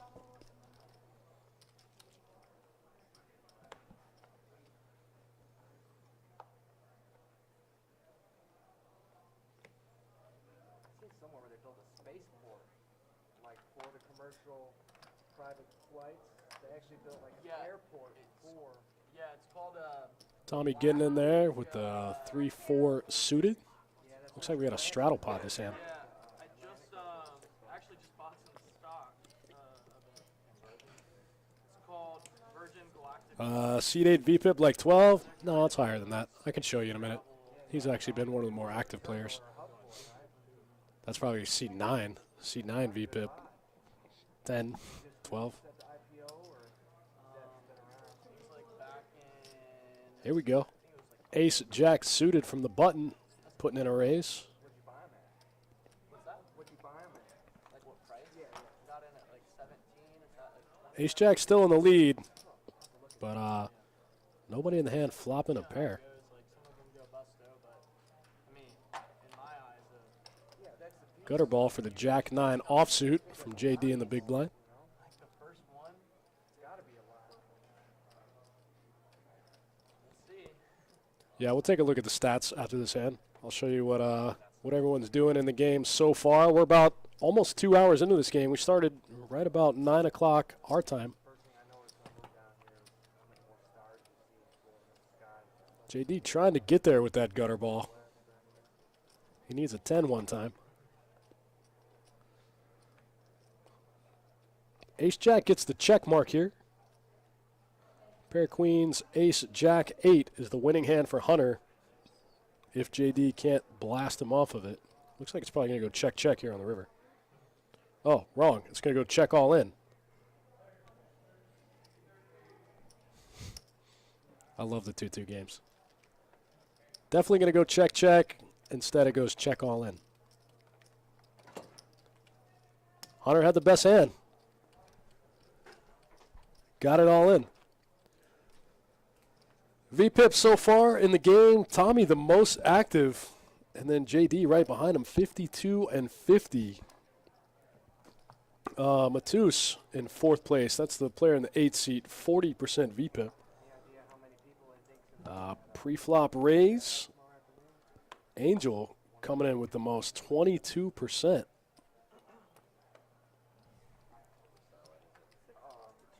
but it's a 20-seat guarantee. What a line, yeah. What a line, sick one. Jason Brown in the chat saying Horseshoe Hammond is the best place he's played. I've never been there. I've never even heard of it. I mean, I know where Hammond is. We got some cousins that went to school there. SLU, right? Is that where SLU is? The SLU? South Louisiana University? Yeah, I know where Hammond is. But that's not all. Gotta play the cards I got, you know? It's 35 more. I'll let you have it, sir. First hand I played. I'm easy. Just raise, I'll fold. I had Jack 10 of clubs. You were It's a little live. too pricey. You were live. You were live. Did you? Well, you're But I'm suited. a lot less live, but still live. Hammond, Indiana? That's a place? This is news to me. This is a news flash. I only know of Hammond, Louisiana. Never heard of Hammond, Hammond, Indiana. I gotta be honest, Indiana's pretty far down on my bucket list. Is that on a boat? Maybe I have heard of it. I think that, is that on a boat, casino, poker room? Mama sees me blowing her shoe money. I'm feeling Ian McKenzie, welcome to 2-2 Deep, buddy. You know how this game plays. Nothing surprises me in this game.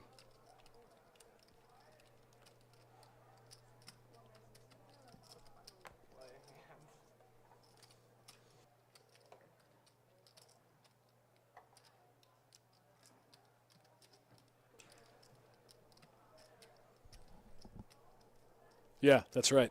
Jack 10 suited. Fold there. I mean, I'm calling. I'm trying to hit a big one time against a monster at a 3-bet pot. No, Jack 10 suited. He had Jack 10 suited.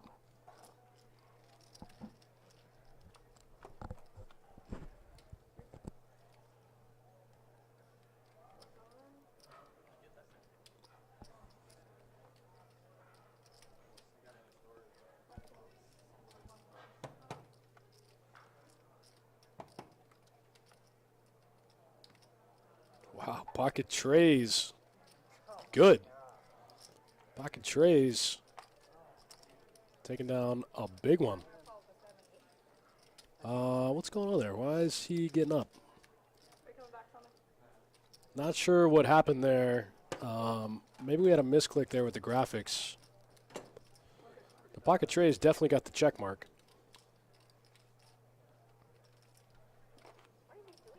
That was a weird one. That happens about once a night. Sometimes the cards get mixed up. Not sure what happened. Pocket trays got the check mark. Didn't get the pot. Yeah, with this size, Still flipping for all of his money, however you want to look at it, right? How you gonna river him like that? How you gonna do? That's not He's poker. one of the lower, It's not poker. You're not allowed to do one that. of the card that I could have there. Anything else is dominating.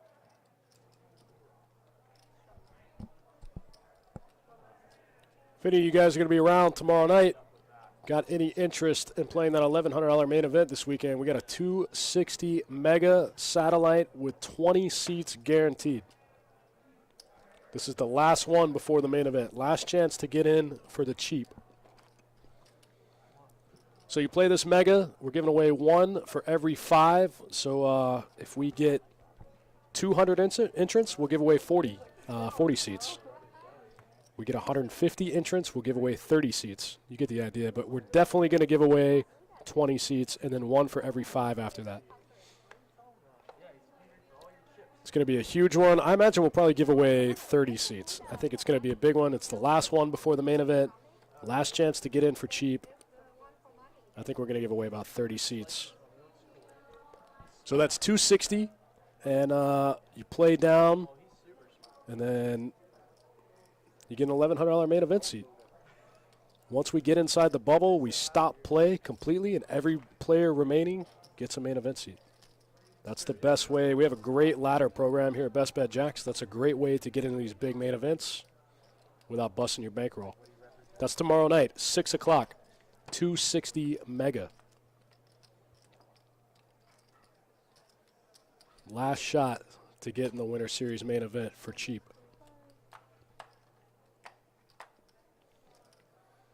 Peaches, I know it's great. We have a great ladder program here, man. Great step program, putting locals into these big events for cheap. The sick part is you can win your way into a $90 satellite via the high hand. From the $90 satellite, you can get a 260 mega ticket. From the 260 mega, you can get in the main event. You can literally free roll the whole thing. All you got to do is be playing some cash game poker during the high hand, get a $90 satellite ticket, spin it up.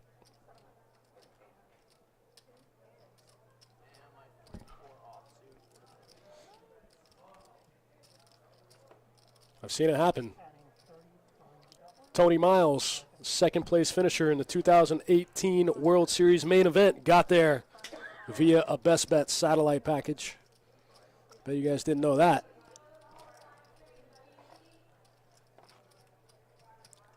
Literally turned a $590 satellite into $5 million.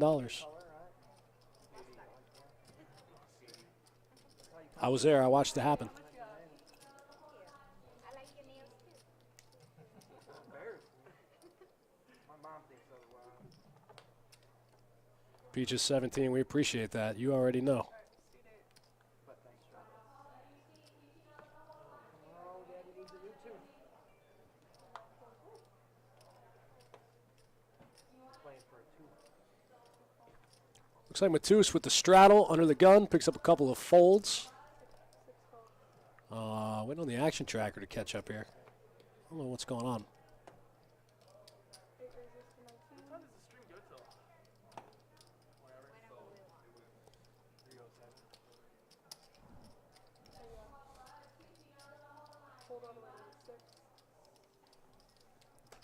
Looks like we got a seat open here. Where are my 2-2 grinders at? Come get some of this action. They're opening the 10X preflop. And going 4 ways. What are you guys doing? How can you be sitting out in the rest of the room playing 2-2 when this game is going on? How do we have a seat open right now?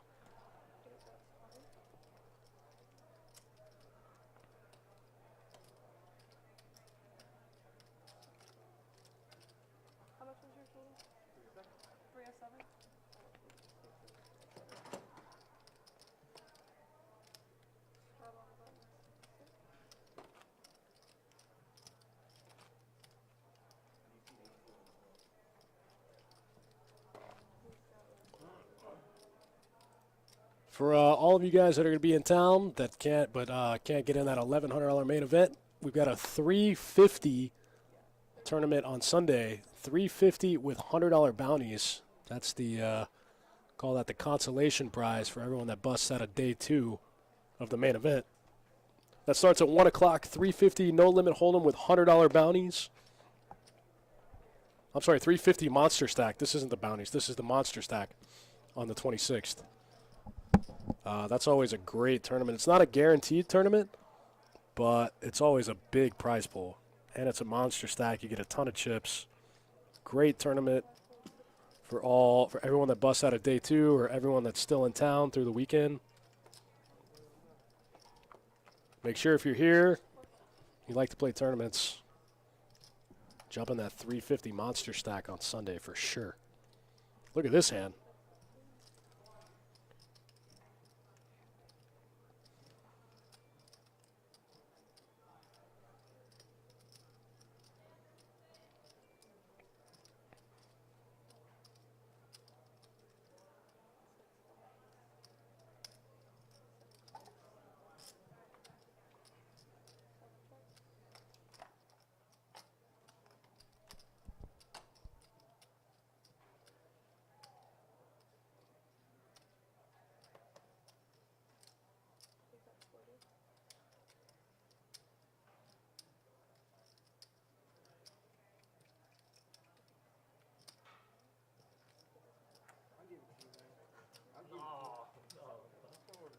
Yeah, look at all them spades. One to go.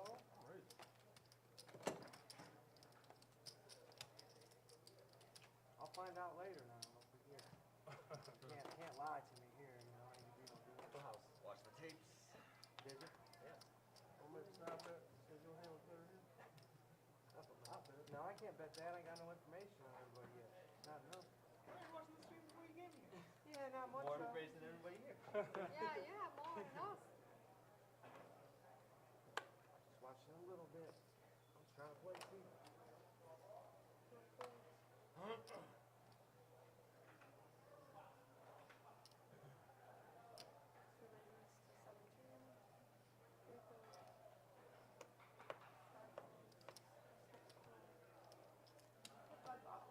Yeah.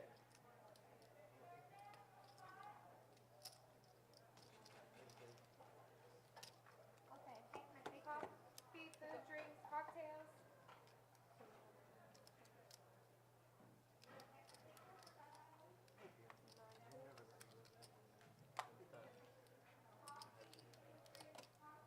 Gotta do it after the hand.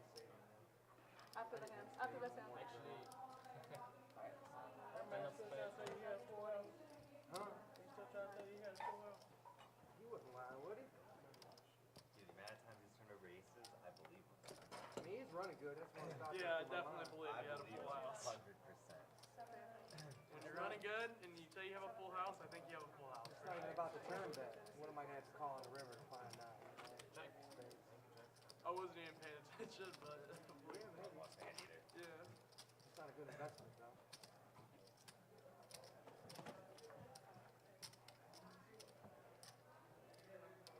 Did you change the seats? Yeah. Can I have seat 1? Yeah. Superstitious. Watch it blacked out. What? Oh, click on the picture. Like the face thing. Oh, Wait, which computer do you have? No, you need the other one. That one doesn't work. Oh, balls. My bad.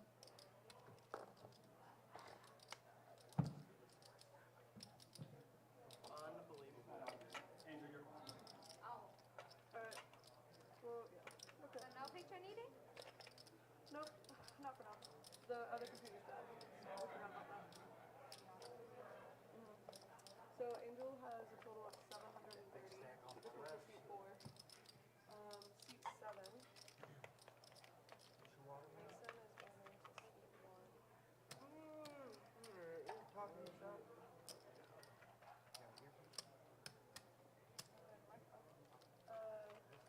Seat 7.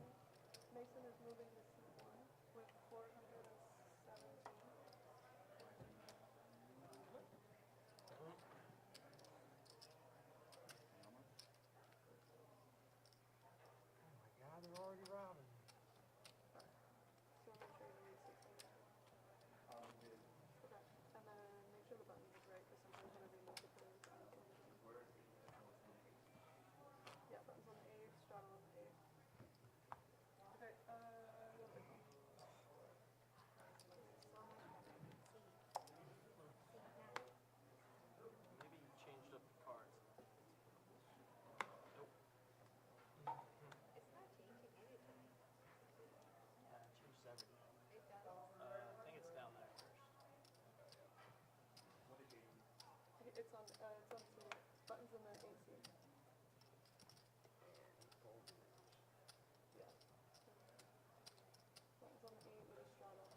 bets 50.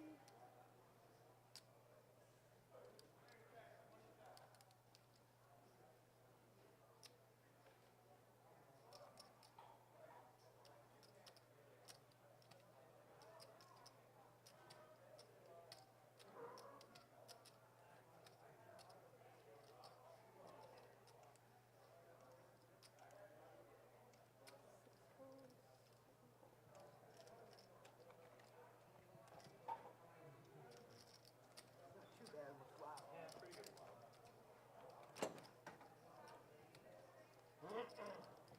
Shuttle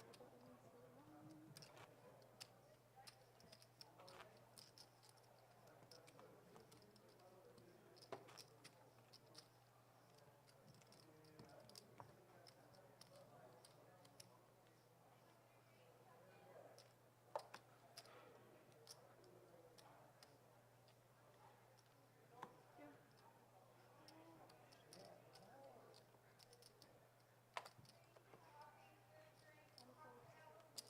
There you go. There we go. We're out here. 4 calls. 5 calls. With the flop.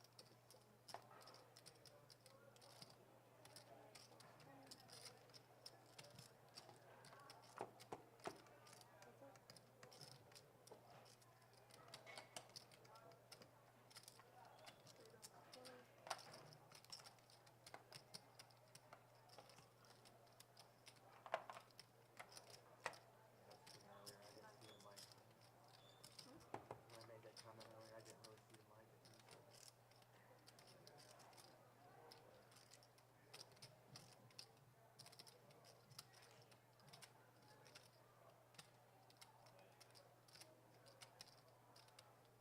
Three bets 50.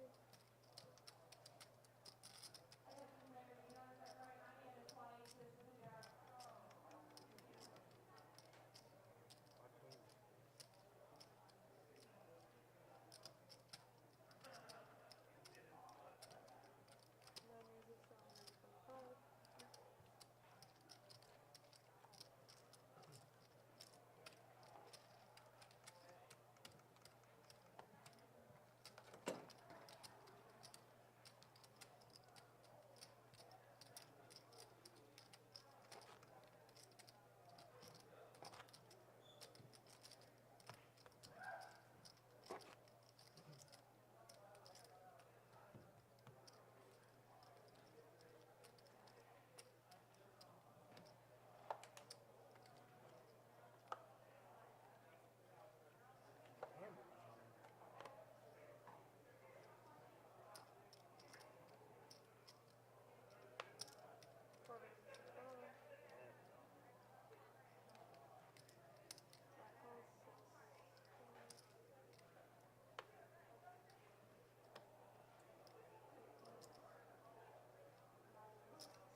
Stole my money.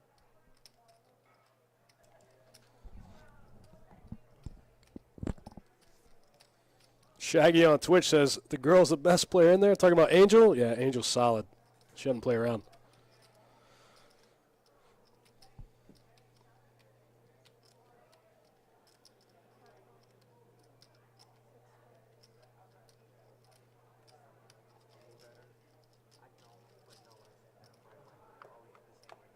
Yeah. No, relative to being used to the other one. I just don't like how you have to like. Yeah, I'm not a fan of it. Chips are kind of. Yeah, exactly.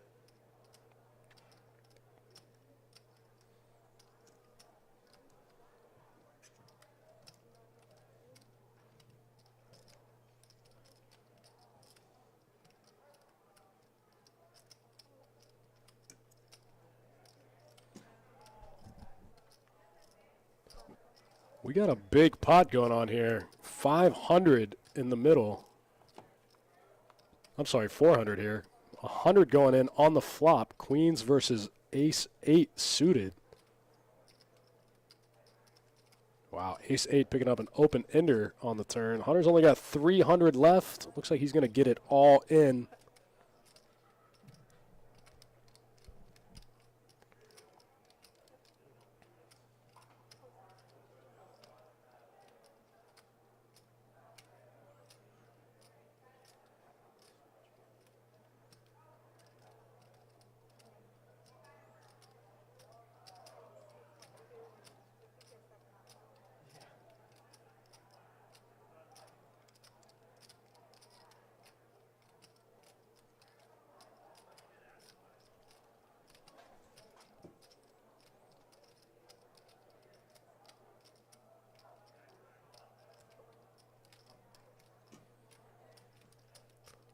Tough spot for Russ. Got the open ender.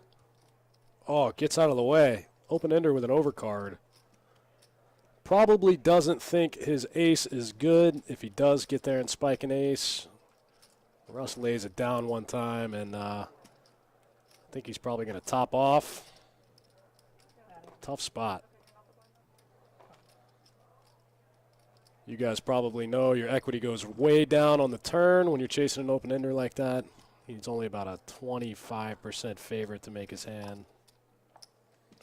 Russ makes the right decision there, lays it down. Would have been 300 for him to win, about 700. Tough spot for Russ. Plus, if you get there with your ace, there's a chance that your ace could be no good.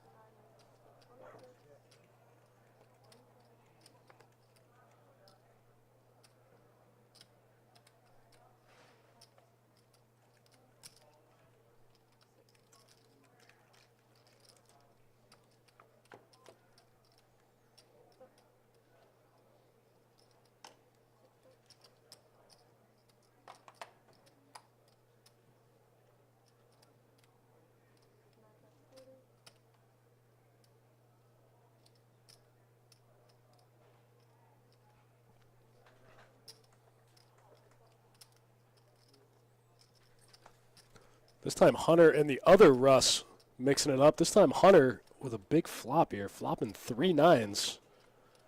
3 nines with an ace, king, jack. Pretty strong hand.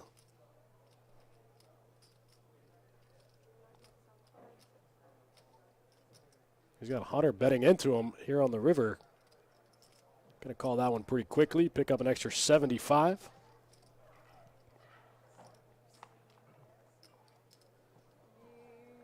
Easy game when you flop trips, have somebody bet into you the whole way, right? What do you guys think? Call that thing and see if anybody looked at the seat. Got an open seat. Where are my 2-2 grinders at? Good luck, everybody. Thank you.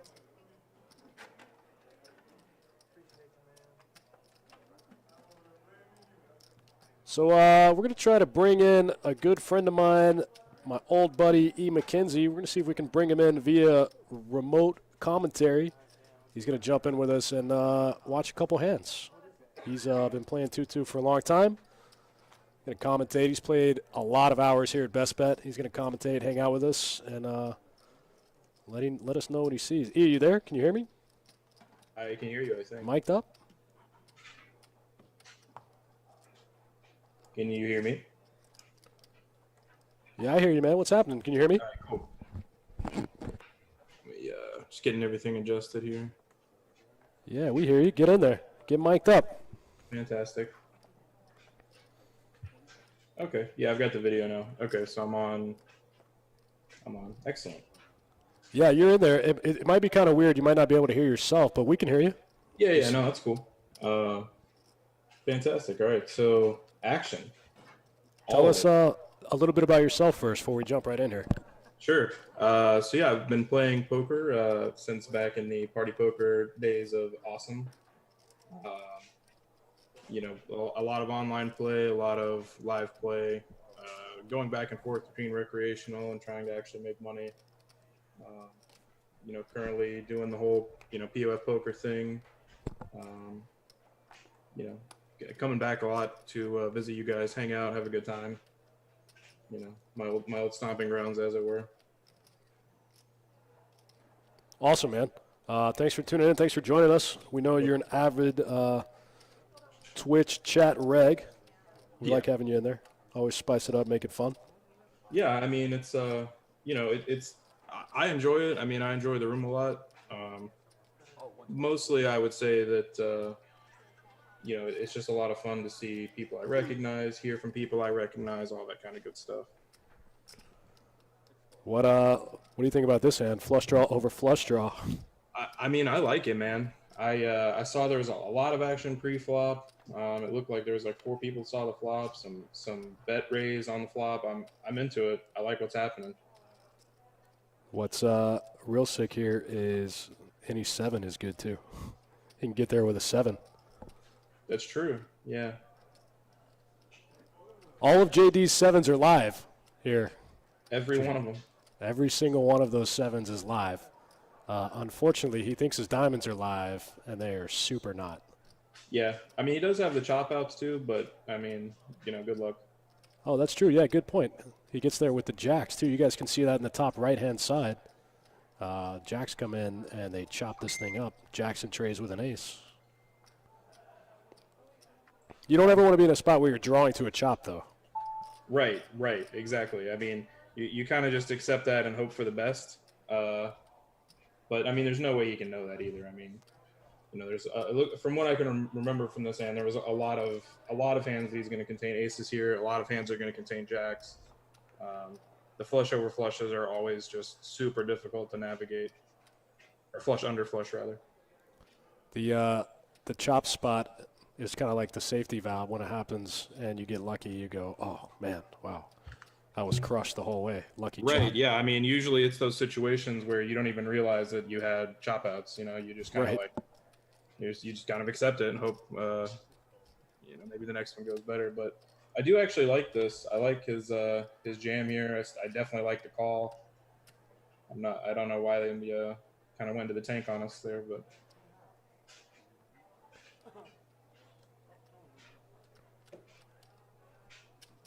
looks like King Queen High going to take this one down, right? Pair of trays, Ace King Queen. Yeah, for $439. I think honestly, I would have enjoyed it a little more if he was a little more aggressive on that turn, but I mean, he checked and got jammed on, and I was just like, yeah, I mean, that's a call. You do what you got to do, That's right. You get it in, hope for the best. I mean, what else can you do? He's had a gutter ball too, so I mean, and then there's those obviously the weird situation that we were in where he was actually ahead. So that's true, right? You accidentally have the best hand. Exactly. I've definitely caught myself bluffing with the best hand a lot. Right. You don't even know it. Exactly. So what's your deal? You're going to be in town next week, going to play a little 2-2 deep stack next Wednesday. You're not going to be here in time to play these main events, these winter series events, right? No. Unfortunately, fortunately for me, but unfortunately for everyone else not being able to acquire my money, I'll only be there for about a week. I'm going to come play the stream game, definitely play some cash games. But then we're going to Colombia for a bachelor party and then going to Costa Rica for a wedding. So I won't be there very long. That's a bummer. This main event this weekend is going to be sick.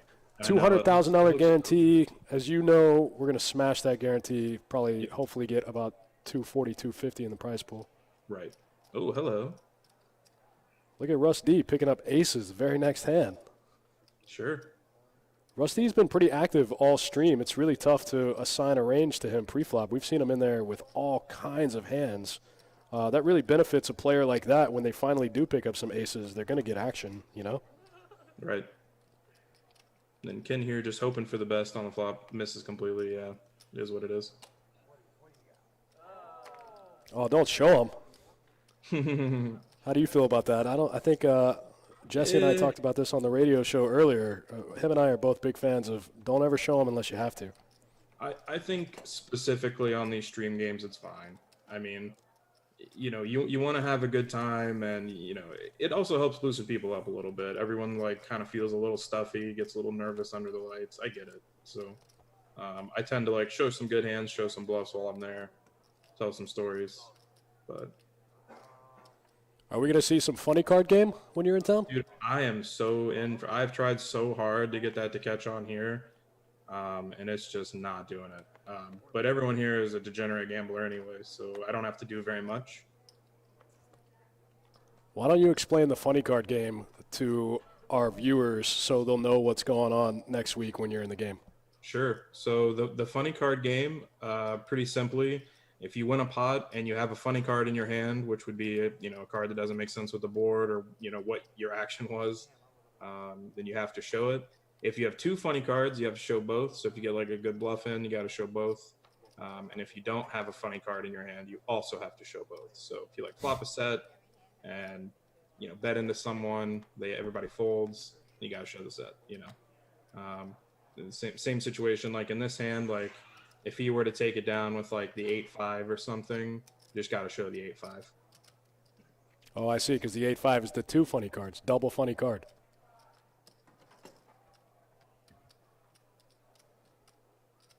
All right, good. Looking forward to that funny card action next Wednesday. 2-2, no limit deep stack cash.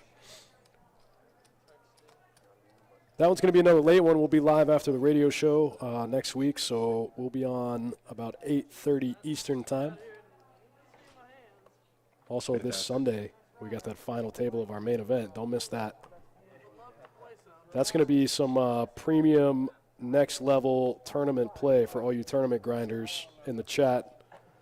Want to see how the real deal $1,000 buy-in players do it. That'll be that final table this Sunday.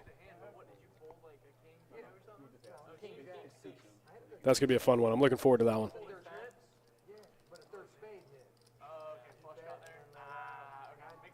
So yeah, the live straddle on the button, it looked like I didn't. Yeah, okay. So started from the small blind, raised it up, called on the button. I like both of these things. Yeah, button straddle, defending the button straddle with the king 8 suited. I don't think there's anything wrong with that. Calling the extra 18. Ooh. How do you miss here? I mean, I'm interested to see what's going to happen right here. I want to know if he's going to raise. Looks like a small raise. Did he min click it? Looks like he min clicked it. Looks like we went from 20 to 40. Interesting. Both players with the same gut shot. Wow, that's an interesting card. Yeah, I think we'll get some action here for sure. I think he's just going to raise again. I mean, your opponent min clicks you and then you bet again. I mean, you got to think he's strong. The min click is such a scary thing in a cash game.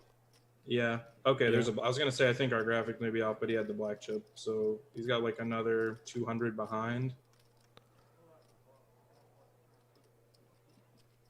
The face up fold. Okay. Wow. Actually, a really good bet there by Ken. Looks like he came out for exactly half pot when he makes trips on the turn out of position and gets the fold out of Russ. Which is weird because Russ hasn't done a whole lot of folding this game. He likes to call. Yeah, I mean, there was the one where he went to the tank, with that king-queen suited versus 10-7 suited hand. But, yeah, other than that, it seems like he's just been playing a lot. He did end up calling. It was just, he spent a little more time than I thought he would have. But it was, I'm surprised to see him fold the flush draw with the gutter ball there. Yeah, I'm a little surprised. It's on the tighter side. I mean, I can imagine, thinking about things like, he's only got $200 left. If I hit, I could be drawing slim anyway. He definitely has a lot of boats in that situation, because he did raise from the small blind after a straddle. So, I mean, it does look pretty strong. It's usually a pretty tight range, but it's got the same hand again, king, queen. Did he keep those? That's not fair. Yeah, right. All right, this time we're going 3 ways to the flop. King, queen, offsuit in the lead. Now he's way in the lead. Everybody getting a piece of it, though. Right. Russ D getting top pair. Other Russ, bottom pair, actually. And Ken with the best of it and the button. King, queen, offsuit here.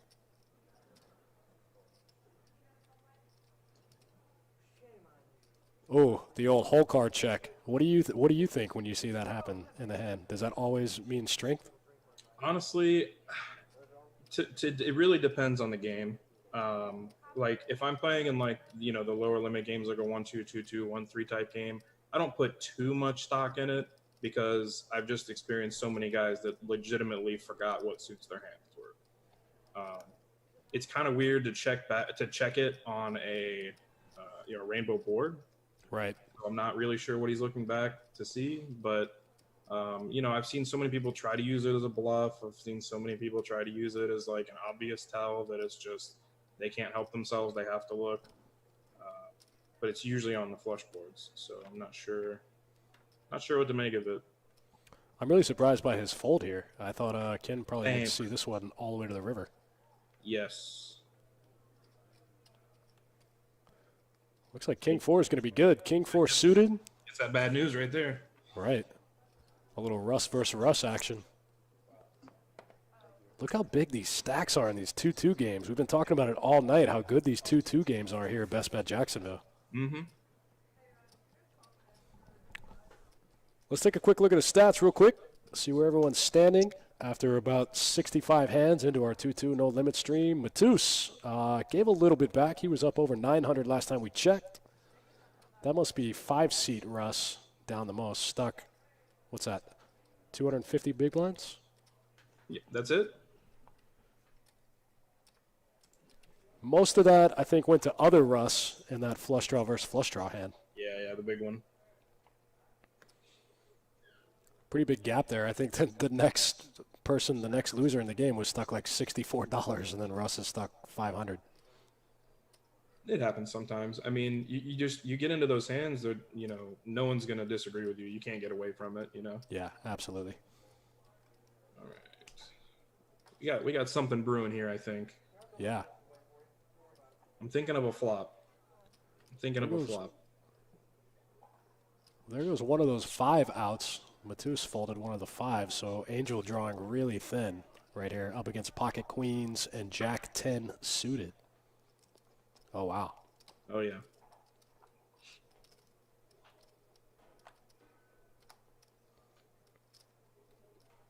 I think it's always interesting how people play these overpairs in like multi-way pots. Some people have the idea to like slow play them. Some people just want to fire out there. Yeah, I agree. We were talking about that earlier in the chat with a couple of the chat regs. They were talking about, just like the sizing issues here in 2-2. It's something that you see a lot of problems sometimes with players. They get in these bloated pots pre-flop, and then there's a bunch of weird sizing issues on the next 3 streets, Precisely, yep. Like you start with 100 big blinds in 2-2.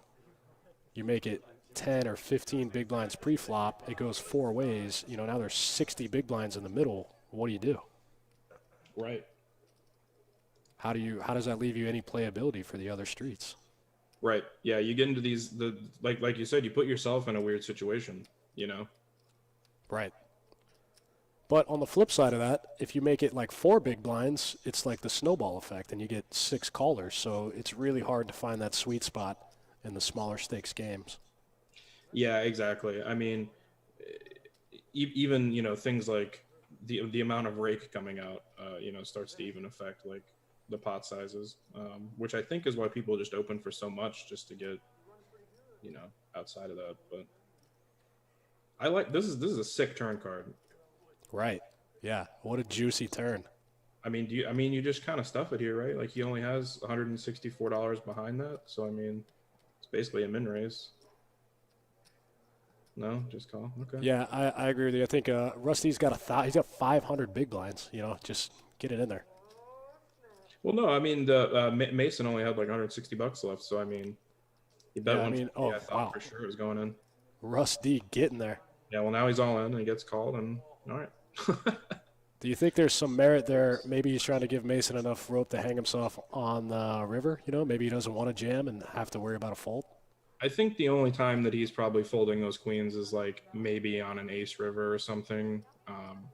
Like you can make an argument for him also folding like king rivers, but I think it's super likely he probably just had like ace high flush draw, hit an ace, could have had like hit his 2 pair.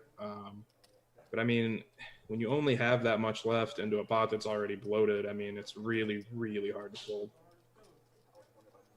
Yeah, I think 2 queens probably could have just gotten it in there on the turn. Looks like an overbet. You might have got some folds. Yeah, I would have been fine with that too. I mean, when you bet half your stack there, I think that, it's just kind of a given the other half is going in. Yeah, you bet half your stack with 1 card still to come. What are you going to do on the river? Yeah, I mean, can you fold? I mean, like, what are you going to – can you check fold? I don't think that's ever a play. So Sure. Unfortunately, that puts you in a bad spot where you have to put all your chips in on pretty much any river. Exactly. Here we go. Brian bumping it up in the straddle pot, it looks like, out of the big blind king, queen offsuit. Russ D getting rid of the king 6 This one might get through. Hunter doesn't defend with the 9-8 off. Looks like Brian's going to pick up the blinds. He was big blind by himself. Yeah, one big blind. Took it down. Yeah, I mean, I'm fine with you know, the king queen offsuit is one of those hands that like I hear a lot of arguments from different people saying you're supposed to fold it, some in like under the gun situations, but we're shorthanded at 6 players, so I think it's Yeah, we're playing 6 max right now. yeah. I mean, it's what we play online all the time. I love it. I love it. Yeah, 6 max definitely changes things up a little bit. Absolutely. Changes your opening ranges a little bit. The best way it was ever described to me was take your normal 9-handed ranges and pretend like the first 3 seats aren't there. Yeah, and then whenever you open from middle position, that's your new under the gun range. Absolutely. Makes sense to me. We got Jay Laporte 07 in the chat saying that we should have seen a stuff there on the turn. Yeah, I agree with the 2 queens. 100% agree. I'm not 100% sure what the pot was on the turn. How much was in the pot? I want to say 6 something. So he bet 150 into 600 on the turn? Or was it 600 after he bet the 150? I believe it was 600 after he bet the 150. So it was like 150 into 450, something like that. Yeah, so it sounds like he started the hand with like 315, and he probably could have just gotten that in right there. Yeah, I'm with you. Jay Laporte in the chat, we agree with you. We, myself and E. McKenzie from Austin, Texas, we concur. Should have gone in on the turn.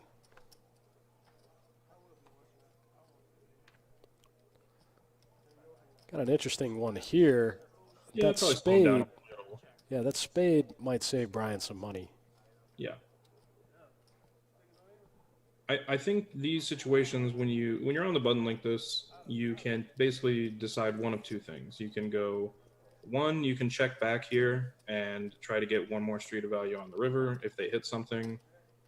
Or 2, you can try to get some sort of minimal value on the turn and probably 0 value on most rivers. So it looks like what's happening. So here we are. Ooh, shows him the 4. Yeah. I would have showed him the 3. That's the funny card. That's the funny card. Funny card game. Yeah, man. I'm a fan of the funny card game. I mean, it's been years that we've been doing it. I mean, because the 7 deuce game just gets boring, and sometimes people don't want to play. So like, you don't want to mess up the game, because you can't have like 7 people playing it. Right. Because then it kind of hurts the other 2 people from playing a straight up game, because you'll be trying to bluff them for no reason, and people don't enjoy that. So don't want to anger all of the recreational players that are just want to come in, have a good time. Looks like Billy in the chat wants to know if we saw a runner club against pocket queens. Yeah, that's exactly what happened. Yep. That was a gross one.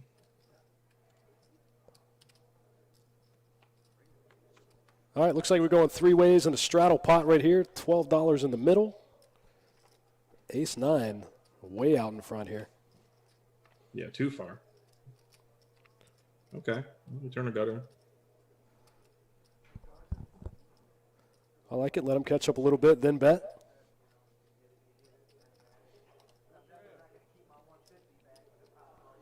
Russ gets no calls. Takes down a small one. Bud moves her on to the next hand. Getting a little short here. It's getting a little late. Usually we have 2-2 games going all night. We've got a couple more going in the rest of the room. But sometimes people get a little weird about playing on the stream. The stream's not for everyone.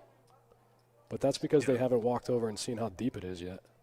I think it's a combination of that and, some people just don't want to play where other people can see them, I've talked to several people who just don't enjoy being watched while they play, even though it provides you a good opportunity to go back and kind of watch it and critique yourself. Some people just don't want to do something silly or what's, perceived as silly and feel embarrassed or something, which I mean, like, whatever, man, we're all adults. Let's do funny stuff and have a good time. But yeah, if you're trying to get better, there's a little bit of humility that has to come with that. Definitely. Look who we just picked up here in the 2 seat. You see your boy there?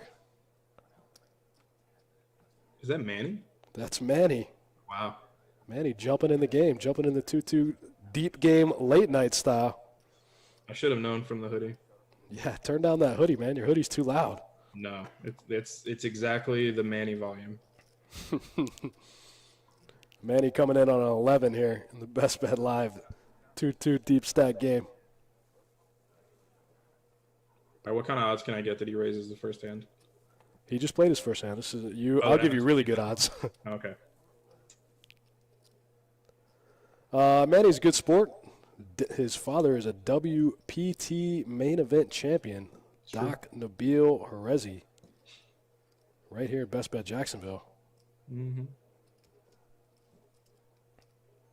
Did you ever watch that final table with his dad, where his dad won the WPT main event? I think I've watched like the last few hands of it. I don't think I watched the entire thing, but yeah, I mean, I remember playing with Doc forever ago. You know, I mean, when I first moved to Florida like 7 or 8 years ago, I definitely remember that. That was it was a great final table. Mm-hmm. Doc hit a 1-outer for the championship. I mean, better be lucky than good, I guess. It was some weird situation where he could only, like, he had pocket tens and he was up against like ace king. There was an ace or king on the board, and one of the tens would have given the other guy a flush. So Doc hit the one live 10 he could hit for the championship for all the biscuits. It was like a really weird situation, but it was so dramatic.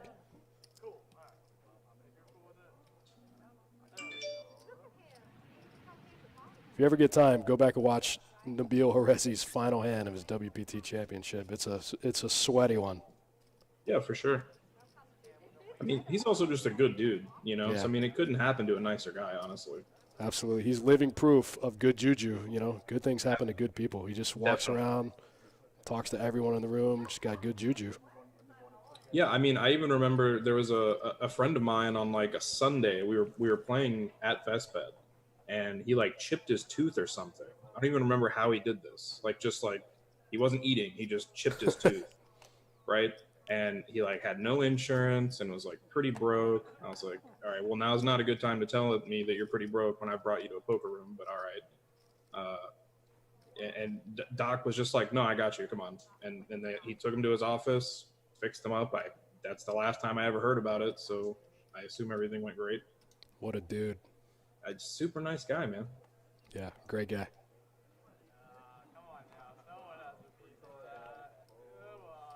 We doing a bomb pot here? Is that what's happening? I think Or we that's just what got- I was trying to. I was like, trying to look back. And I was like, did I miss something? I think everyone's in. We're 6-handed, right? Or are we 7-handed? Oh, okay, we're okay. 6-handed. That's what threw me off. The other Russ is gone from the table. My original thought was, yeah, it's just a bomb pod. But then I was like, no, wait, we should have 7 people now. But we're just missing a person, so that makes all the sense. Angel gets a check mark here with one pair. Yeah, I mean, And what I'm assuming is a bomb pot. There's 60 in the middle, 6 players, and it had to be. Yeah, it had to be. everyone's got some really junky hands. Alright, y'all want to do one more of that? That was like Perfect. unexciting. Play perfect. One more? The other concept here that started gaining a lot of traction is I don't even know like what a real term would be for, but they call them just like horse races or race horses here. I mean, it's literally you just put in an amount of money and just run a board, and the winner just collects the pot. And they do it like once every orbit or two. In addition, like they do like a bomb pot and they'll do a racehorse, and it's just, man, it makes games so large. It's almost like unnecessarily large, but I can't complain. Yeah, there's a term for that. I can't remember what it's called, but it's basically a bomb pot where nobody has any options post flop, right? They just run out the yeah. board. You get the 2 cards or 4 cards if they decide to do a PLO one, you know, and just rip out a flop, a turn, a river. Everyone just turns their hands over. I love it. Get your gamble on. Yeah, that's exactly what it is. It's just a way for them to gamble. Looks like we're doing another bomb pot here.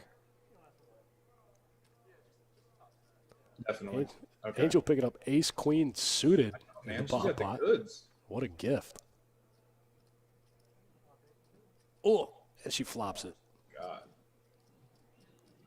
Okay. Manny firing with some mystery cards. I'm into it.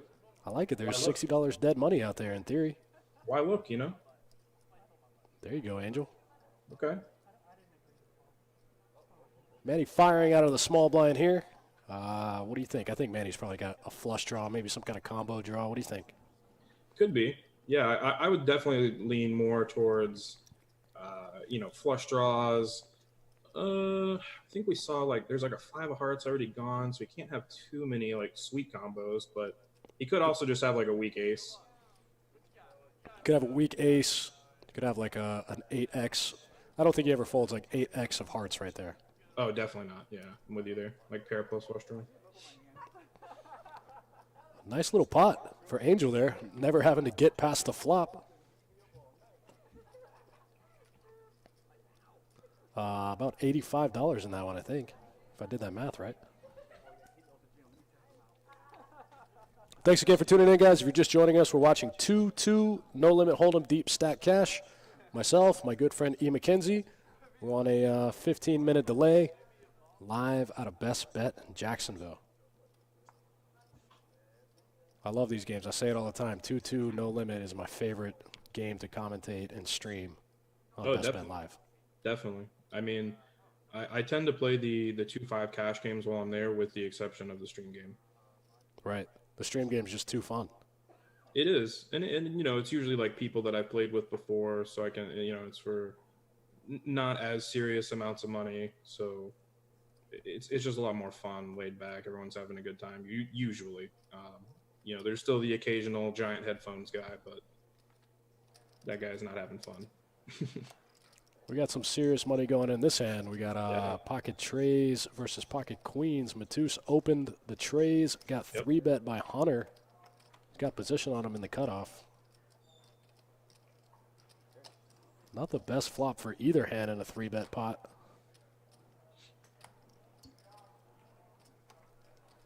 I think with the pocket trays here, you're just going to take a flop one time, one and done. Try to sting them and get all the chips in. If you can't do it, just check fold, right?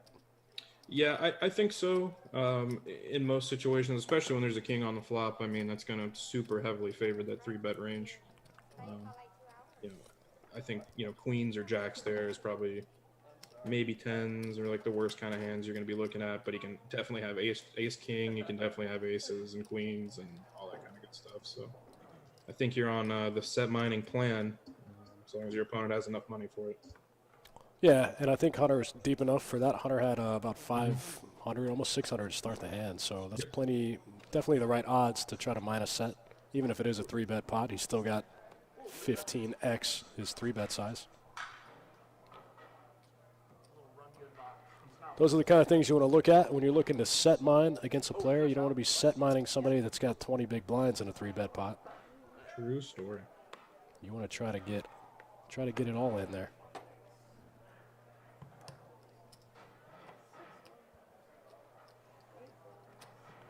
A couple of junky hands hitting the muck here in a straddle pot. I was ready for it. Looks like Brian's going to get a walk in the straddle. That's something we never see in a 2-2 deep stream. Wow. Oh, is the hand over already? No, you got to play. Hello, Sunrise. Looks like Hunter's racking him up after that queen's hand. Is that what's happening? I think so. That's unfortunate. Well, I mean, I think we don't have too much time left. I don't mind it, but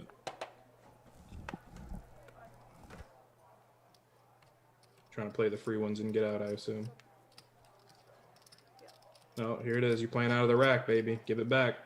Don't do it.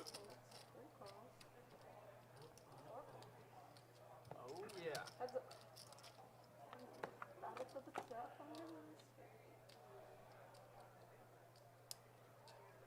All right, Brian's got that bottom pair with flush draw.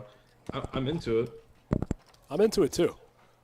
I think these are, even if he lucks out and spikes the 4 here, are you ever going to see that coming? No chance. You know?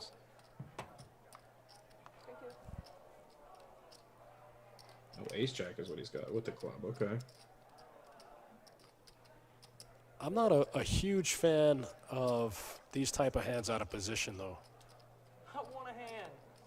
Deuce. Oh. Oh, Brian's in the cutoff. Yeah, that makes a lot more sense. Yeah, Hunter with the check call here. That makes a lot more sense. Yeah. I agree. I mean, plus, I mean, they're playing seven-handed, and your opponent's playing out of the rack, so I feel like you get like a bonus 10% equity or something. Right. You definitely have a little bit of a live read. Like Right. he's not going to get too crazy when he's already got his chips in the rack. Right, yeah. I mean, if he comes out for like 2/3 pot on that turn, I'm probably just out of there. Yeah. I don't even know what's going on. Next time, though, That's going to do it for Hunter. Hits a big one with some queens. Not a bad little session. Started off a little rough for him, but he got there in the end. Mm-hmm. We might be nearing the end of our 2-2 deep stack cash game stream Looks like it, yeah. here at Best Bet Jacksonville. See some racks hitting the table. I really wanted to see Manny get in there and get busy. Same. I hope he's still there next week. I like Manny. He's a good guy, good player, fun to watch. Mm-hmm. Angel bumping it up here with 2 9s out of the cutoff. Makes it 12 to go. Russ D also playing out of the rack. It's dangerous moves. Absolutely. How about an ace-9 4-board one time? Close.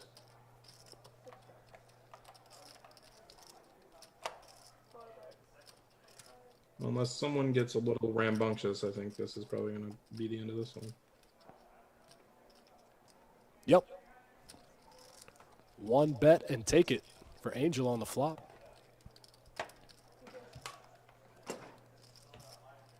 She had a little bit of a rough start too. Tried to turn pocket 8s into a bluff catcher early on in her session. Unfortunately, she ran right into the top of somebody's range. Her opponent had queens. You hate to see it. Yeah, I think it was one of those spots where you ever get in those spots where you work everything through in your mind and you arrive at the wrong conclusion about a hand? I mean, of course.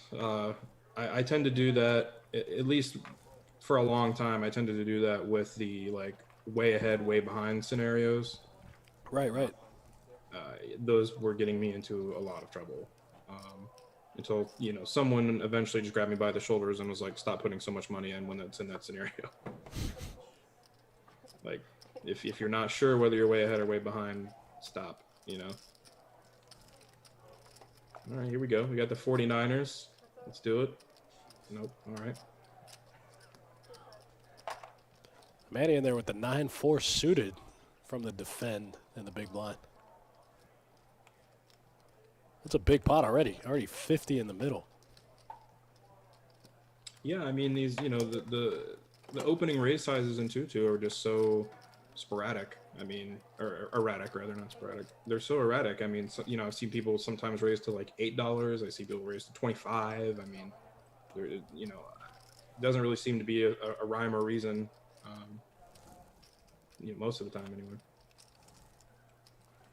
Yeah, I agree. The raise sizes are kind of all over the place in 2-2 no limit. Definitely. Just in general.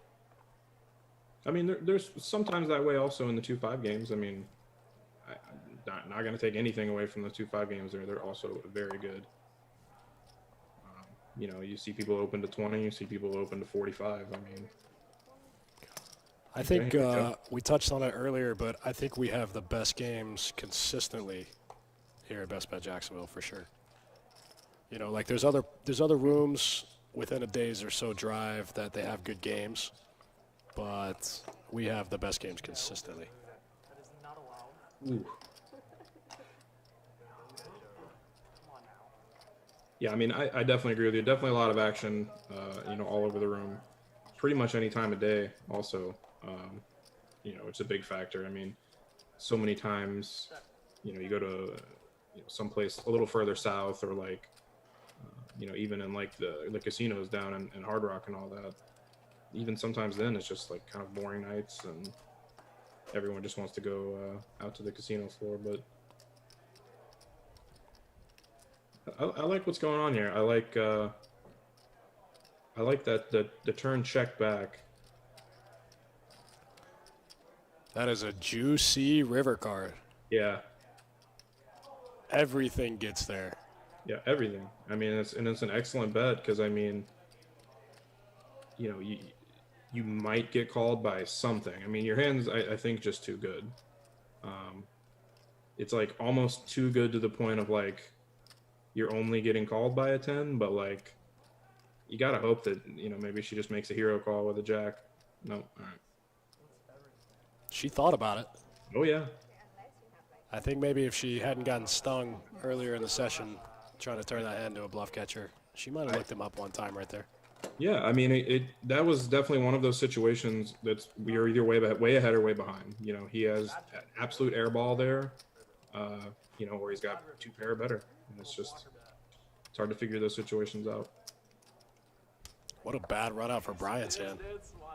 Yeah, it was a little awkward, but I mean, I feel like his hand was still good enough that, you know, he can get value out of the jacks. And, you know, she's gonna show up with a ton of 10s there, but maybe. Yeah, I mean, I think you're only going to run into stuff like King 10, Jack 10, and Queen 10. That's really the only thing that she can continue with on the flop. Right, exactly. And I mean, you've got a good bit of those blocks since you know, already got the goods. So.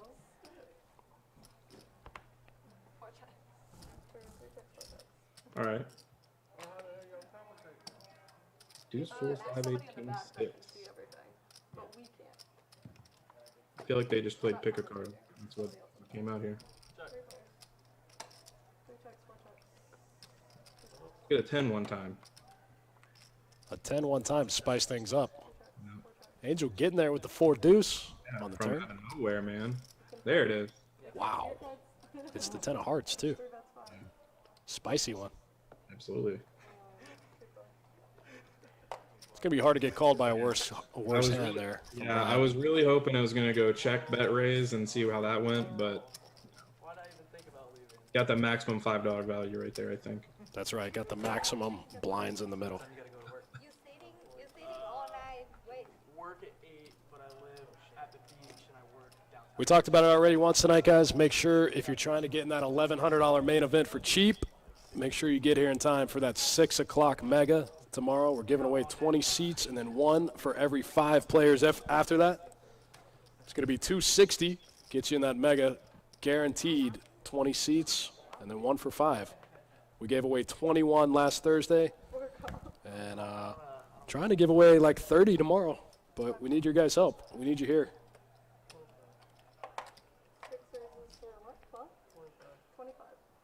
I think we'll give Definitely away hit those up if I was gonna be in 25 seats, maybe 30 tomorrow. I got that chip right there. Oh, sorry.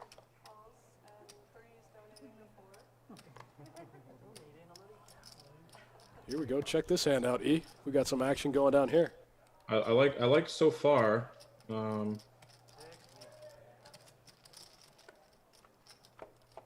there's some spicy flops that we could get here. That's not bad. I like Manny's hand. Mm-hmm. I like all the hands, actually. There's not a hand out That's there what I that I was don't saying. like.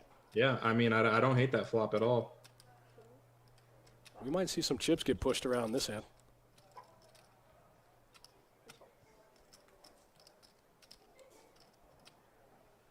Angel's about the only hand I could see really folding. I might even peel one time with the 2 5s. What do you think? I think 5s is probably the lowest I would go, yeah. I'm fine with the 3s folding. You know, you got to hope to get pretty lucky on those, but...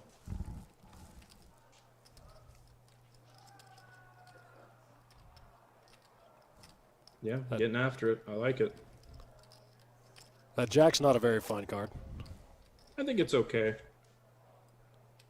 I don't think that it's gonna hit Russ all that often.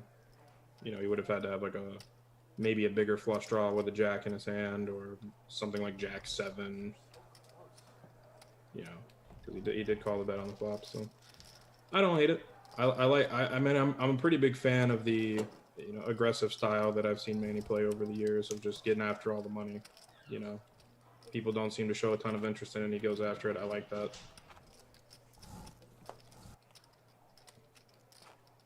Of course, your hand gets stuck in the cookie jar sometimes, but it happens.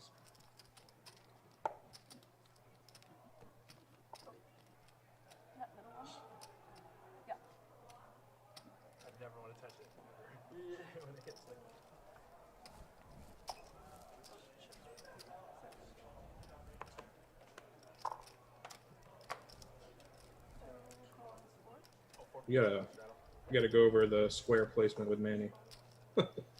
Yeah, that 2-seat is a little weird. The square and the sensor, you know the drill. You've played on the game enough. A little off on that one. Yeah.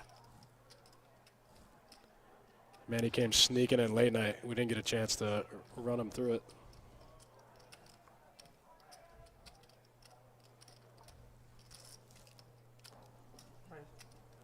Bumping up with the A6 offsuit, is that right? Yeah, A6 off. Okay.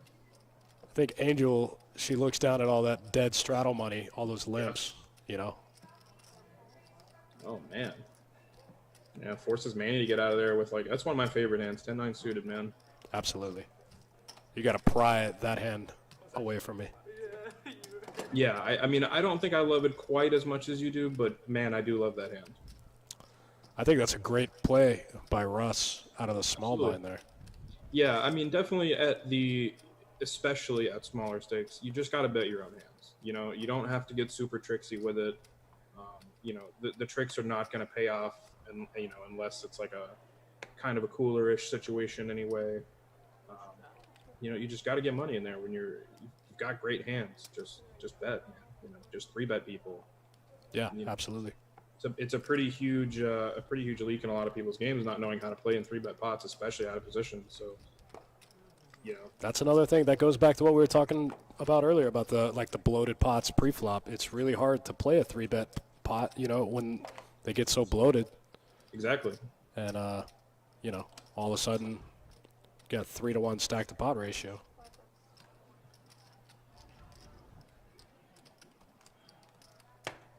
Look at Russ taking down 2 in a row.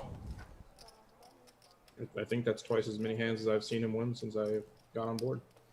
Yeah, he's run into a couple of tough spots so far in the stream. Yeah, for sure. And I mean, obviously, speaking from experience, we've all had those. I like Russ, though. He's put in a lot of hours here at Best Bet Jacks. He knows how it goes. Good, good.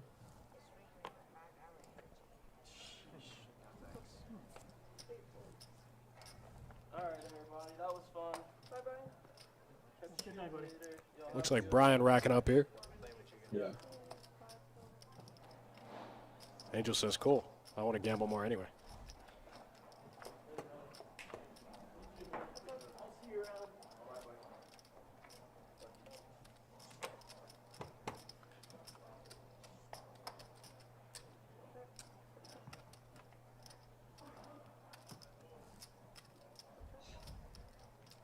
Queen 10 for Russ D on the button. Gonna get there. Think it, yeah. Got a $1,500 stack in 2-2 no limit. I think I would have maybe liked a C-bet on the flop from Angel. Yeah, absolutely. I think just because you have like the backdoor situation, and then once you hit, you know, the 8 ball on the turn there, it gives you the gutter. I think it's just, you know, keep going. I think you just put more pressure on. And it's tough against Russ, though. Like we talked about earlier, he's been all over the place this game. Oh, I get you. I get you for sure. Playing out of position against somebody like that can be challenging. Looks like that was the last one. Yeah, looks like we're racking it up, guys. We're going to drop the stats for you guys. See how everyone finished. The last remaining 6 players. Russ D coming out on top, up almost 1,000 in 2-2 no limit. Yeah, there must have been some other big loser. You know, usually I'm used to seeing my name at the bottom, so it's kind of weird. Yeah, we had a couple players hit the rail kind of early. Oh, okay.